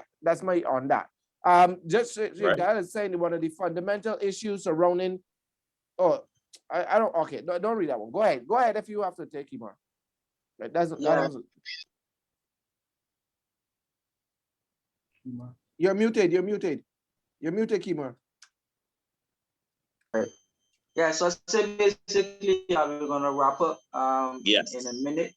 Overall, it's a very stimulating discussion. Ms. Barrogels left some very stinging remarks. In her latter contribution, issues thing that we need to face, particularly Gender. issues of women. In respect to the particular comment from that particular political leader, he and members of his cabinet have been particularly venomous on Didn't say it issues was of a he. on Didn't say issues it was of. a he. Well, I But we know don't it think is, that yeah. there will be. But I don't think that there's a female leader in the Caribbean who would be that open with her sexuality to say that we just need for women coming into our country, right? So my thing is, it's quite unfortunate, as I said, that there were members of that particular cabinet who have been venomous as it relates to issues of CARICOM. You know, we had the issue with Liat and Liat going down. And Mhm. we having issues of connectivity, and regional travel. And again, just making the point that for me, CARICOM is being belittled to that of a talk shop. We gotta need make to it come work. to strong. We need to come to strong agreements and stick to these agreements, because I find that yes, we say yes, but then when we go back home, it always comes back down to, as Ms. Bowder said, patronizing these sanctimonious gangsters who believe that they are all powerful over the land. In the European Union, when they meet in the European Parliament and treaties and what's not are agreed to, they stick to the treaty, unless they face heavy fines and heavy sanctions on their economies, and they basically rule themselves out. So I think we're going to need to get to that point where there's accountability to the specific treaties and the specific documents and what's not that we care about in CARICOM, because the time passed for talking, the time passed for not sticking to your word and sticking to what we agreed to from a regional approach. If these crises and natural disasters teach us anything, is that we are so vulnerable that we need one another to survive. So it doesn't make no sense that we continue to divide each other simply for the fact of egos and simply for the fact of power and things like that. We need to get past those type of leaders in the Caribbean and task the citizens of these respective countries, to vote proper people in who has the region at heart, because we've done it before in the region. We've had some very powerful and tolerant visionary leaders coming out to all of the respective Caribbean countries, so we can do it again. But Kimar, question on that part where we said that the young, when we talk about progressive leaders or positive leaders or innovative leaders, sometimes the problem is that we don't, the progressive and the positive people. I heard a moderator said this on radio today when a professional called in and gave an explanation about civil aviation, when people are calling in on these shows and saying, hey, the reason why this ain't happening at the Grand Island Airport is because dust flying up in the engine or whatever the case may be. And you have so much professionals, just to get to the gist of it, you have so much people pretending to be professionals. When this professional called in and said, no, this is what happened, this is why we have to take this type of precaution. The moderator said that he blamed the professional, because many times the professionals don't come forward, and you let the non-professionals or people that like talking crap because they have a phone and can call the talk show and talk crap, talk. and then the people that know don't call. And I say that to say that sometimes the people that have the innovative thinking and the people that progressive go get in and they would climb mountains to get things done in this country and in any country across the Caribbean are not necessarily the ones you see in politics, are not necessarily the ones you see interested. So many times, I always say this in respectfully, you see people going forward that are people that, not necessarily, they're just, some people that go forward is not the progressive thinkers then. And the progressive thinkers, I'm not saying for everybody, so don't get me wrong, but you find that those persons sometimes very timid about getting into this politics or getting into positions, not only politics, but key positions where they could be voted in, whether it be politics or whether it be in boards or whether it be in committees, to be able to make these contributions and to be able to continue or to be able to grow the country or add value where they know that they can add value. So sometimes I blame people that have the thinking, but I understand too why they don't get in. But I blame them sometimes that these are the type of people that we need. And thankfully we had President Dr. Lowe that got in. I know he's very knowledgeable, especially in this space, being a minister in the area for the last 8 to 10 years.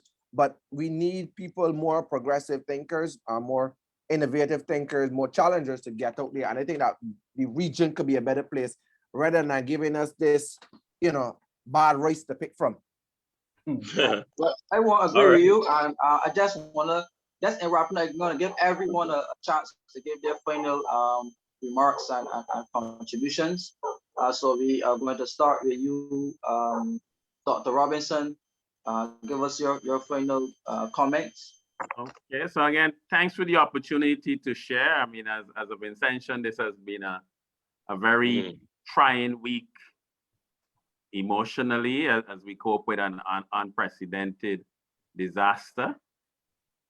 And I guess I want to leave with just a couple of remarks. One, this is likely to be something for the long haul. And St. Vincent is going to need assistance even after we are no longer the flavor of the month and people move on to other things. And persons into public advocacy, one of your jobs is really to keep this issue front of mind, because that need is going to be there for a long time. And secondly and lastly, I hope, despite the evidence of history, that events like these make us much more disaster aware, and that we say it, but we don't live and act as if we live in a vulnerable neighborhood. So disaster planning, management, response, and resilience need to be deeply embedded in virtually all aspects of Caribbean life. And it's been a failure of leadership at many levels that this hasn't happened. And this tsunami of disasters clustered together, if we don't use this as a catalyst for action, and I don't know when we will do it. Thanks. Dr. Lowe, I invite you to share your final remarks.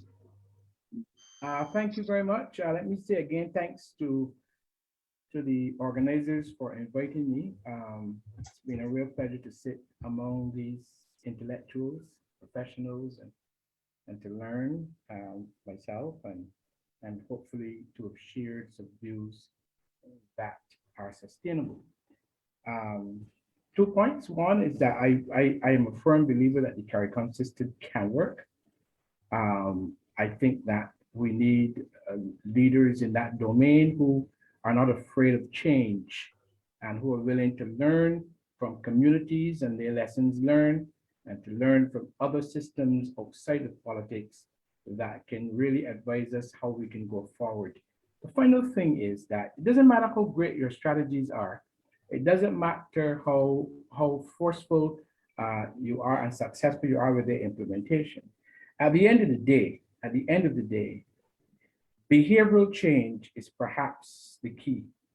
How do you get people to accept that what is being said and what is being advanced is to their benefit, and that they have to make decisions in their own spheres of existence to make change?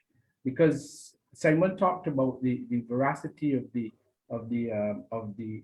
disaster management training. We talked about changing housing policies and so on. If the government puts new housing policies in place and contractors are not prepared to follow the dictates of those policies, and then that there's no process to penalize those persons who are not following those set of protocols, then we are just talking around the ear. Seriously, I believe that we have to focus, and I believe that Dr. Robinson might be interested in this, as well as Ms. Chellis. I think we have to also focus on the issue of behavioral change. How do you get people in societies to change their behaviors? What systems of reward for that change you will implement? And how do you get the political system to operate on the basis of educating societies to respond to what is virtuous and what is valuable to their own existence in those societies? I think if we focus on that too, that we can make some real progress in the region, and we can become an indigenous powerhouse in this region to be able to be the masters and architects of our own fate. Thank you, Kima. Fortunately, I now got back to the show as I my power went out down in my area. Jermaine,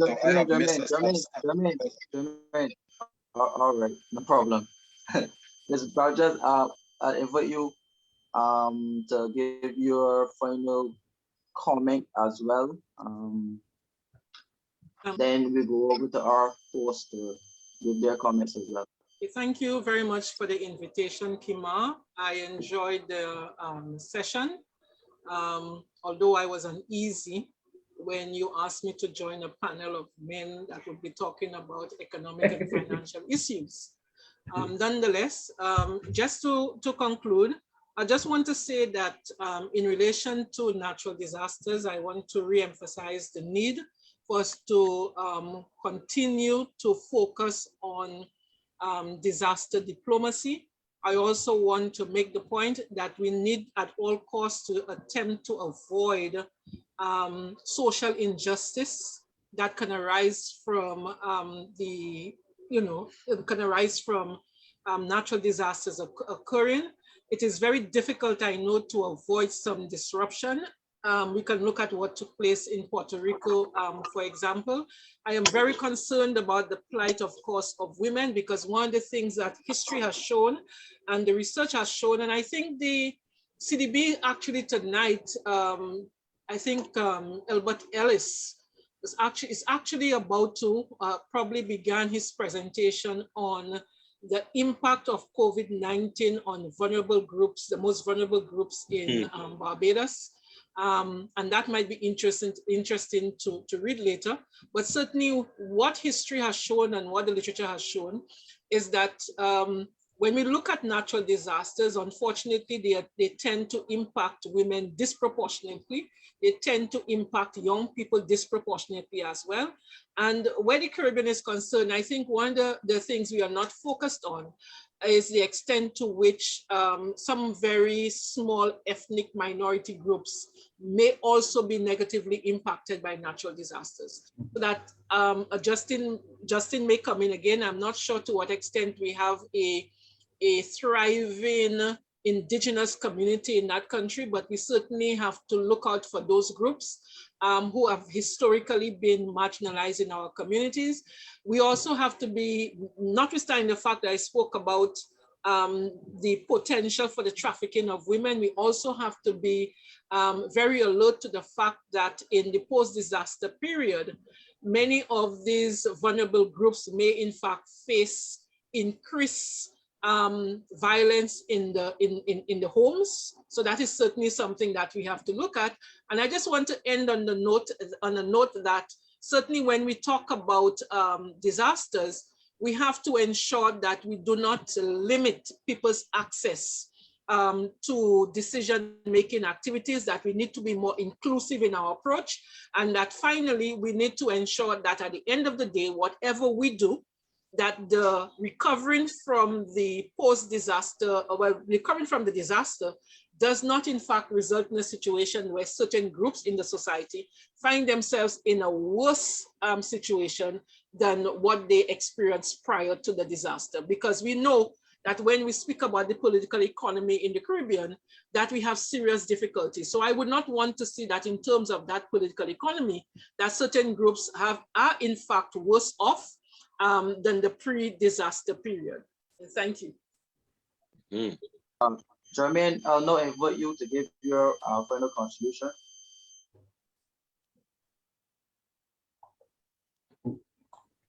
Unmute. Jermaine? Unmute him. Unmute. Sorry, I didn't realize. Yes, but as you guys know, I was temporarily cut off from the program due to a power outage in my area. So I felt like if I missed something, some very important points, which would have been made by the guest panelists. However, notwithstanding that, my final comments would center around, I want to center around CARICOM. Dr. Loy heard you speak extensively about CARICOM. And prior to departing, I wanted to make the point that successive generations of politicians across the Caribbean have treated CARICOM like the outside, the CARICOM institutions and the CARICOM Secretariat and the CARICOM project as like an outside stepchild. Mm-hmm. In the sense that when once out of office, or once in office and in year 2, 3, and 4, we're very supportive of CARICOM, but in year 1 and in the final year in office of a 5-year term, the support for CARICOM is just not there. And I understand the reason why that is, because if you want to ratchet up some support and get some votes amongst your populations, there are segments of the population that you have to more or less play to, which in my view doesn't augur the best for the country. Saying that, and linking it back to disaster preparedness and what we're discussing this evening, if we are to truly move forward as a region in terms of disasters and not find ourselves in the same positions over and over and over again, we need to have a very strong CARICOM institution regionally. And I want to make the point that it is young persons like myself and younger, and even our resident Simon Ali and Kimar Stewart, of our generation, whom will have to be the driving forces of change within this region. And I want to also make the point that we have to take lessons from the past and be prepared to endorse the experiences of members of the panelists this evening and recognize that you guys have fought the fight.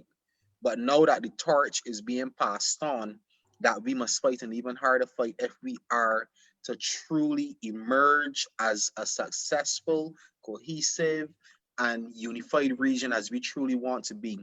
And it is until we actually get to that stage where we learn that we are all in this together in everything that we do, until we get to that stage, then nothing that we do will be successful as an individual country in a region. So I just want to, in my final comments, endorse the calls from the panelists for CARICOM and regional unity, recognizing that we all are part of a shared project and we have a shared experience which binds us to need to come together and do what we need as a region to be better, because we have to fight the outside world alone together as a region and not singularly, because it just will not work. Great points. Thank you, Jermaine. Simon, over to you. Right. I want to thank all the panelists here tonight. We are so grateful for the presence of Dr. Lowe, Ms. Barrel-Gels, and Professor Robinson. Thanks so much for taking time out of your busy schedules to be here with us. As we would have confirmed tonight, natural disasters cause millions of dollars in damage. The Caribbean is a vulnerable region, and it is important that we understand where we are, where we live, and the possibilities of volcanic activity, the possibility of different types of natural disasters that could occur. We also recognize too that we need to strengthen CARICOM in the way that it functions. We got to strengthen and deepen regional integration. We don't know if that's going to happen for the next 5 or 10 years, but we are hopeful that once the political will is there among our leaders, that they will see the importance of having a proper operating machinery for Caribbean issues and for Caribbean reality. Because many times those outside the region don't understand the peculiarities that we face within our part of the world. We also confirm too that women and other vulnerable groups, mainly children, suffer the worst during disasters, whether it's through sexual exploitation, lack of access to assistance or relief. So we have to ensure that going forward, that when disasters occur and there is the whole response and the recovery effort, that those vulnerable groups are not forgotten. And we also know that we have to leverage, based on what Dr. Robinson said, we have to leverage those agreements with multilateral agencies to get the best deals. And I do believe that if we bargain and if we speak as one voice as a region, and we approach the IMF, we approach the World Bank, etc., we should be able to, where possible, get a better deal. So in my final point, I think the discussion was a very riveting discussion in the sense that we touched on the economic issues, we touched on the political issues, we touched on the environmental issues.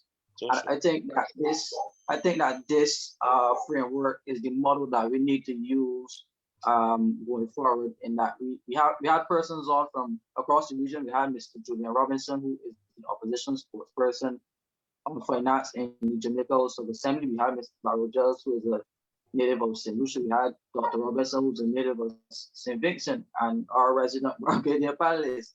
Right? So I think that greater discussion is needed. Like I said, in the European Union, there's European Parliament, but in the Caribbean, there's no Caribbean Parliament. So you hardly ever hear issues as it relates to CARICOM and making a CARICOM policy.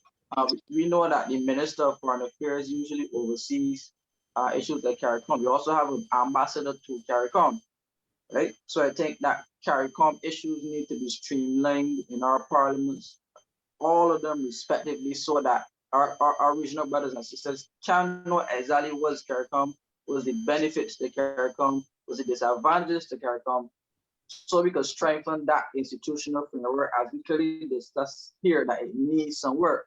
And I really like Soufriere's point about technology and implementation of technology to aid in the delivery of CARICOM and Caribbean services to Caribbean people, right? So I really like that.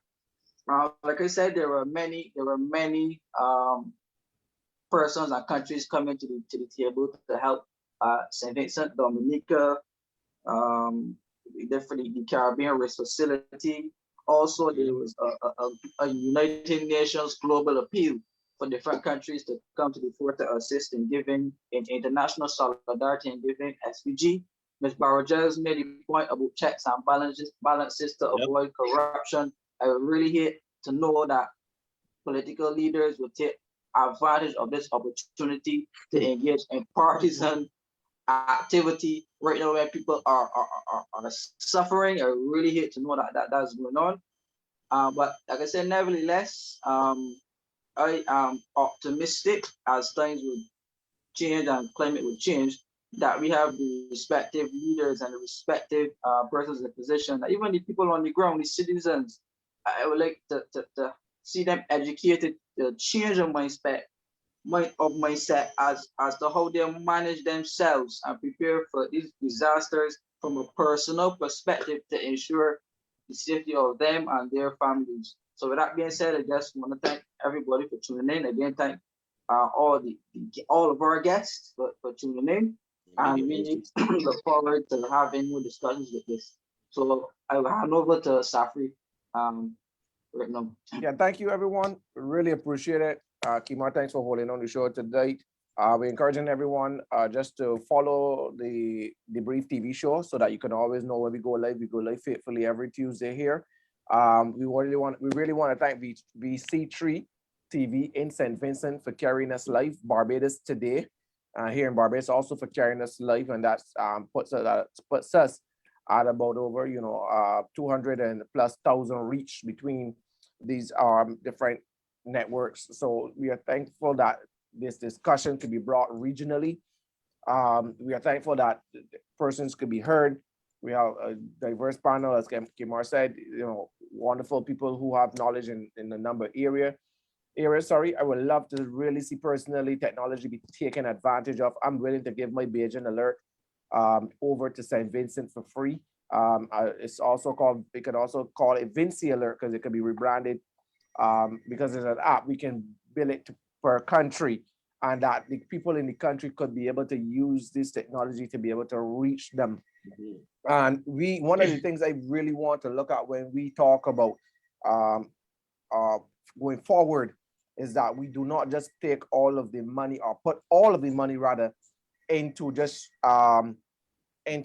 giving relief, but also put some money into building up future system, future management, future approach to whether it be to the volcano, whether it be to earthquakes, whether it be and make sure that all the key players involved right now could look at a comprehensive plan for St. Vincent, but also that us in the Caribbean also take heed and look at St. Vincent and look at Grenada and put together a strong management for our country, looking at even areas that we didn't even think about, because none of us thought that ash will be a problem today.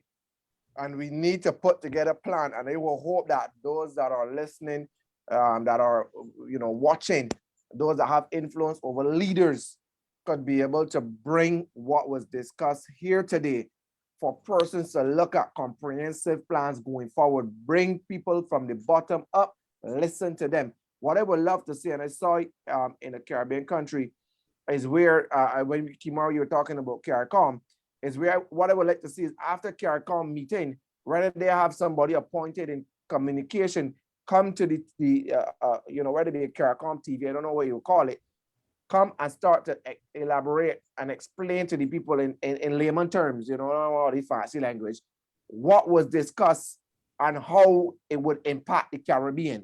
I don't necessarily need to know the, I mean, I'm not talking because I know people like to throw cold water on it before they listen.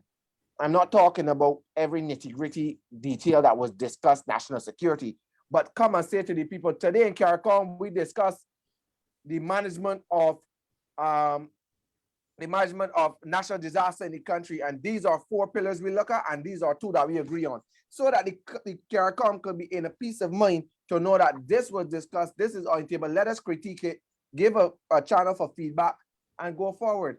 So we need to look at how do we go forward with these things in terms of management, putting things together, and being able to know, to let the CARICOM country know you are ready, or as a CARICOM body, to act if there ever to be another Soufriere, another Kick Up Jenny, another tsunami, whatever the case may be. And these are things that I would love to see on my part.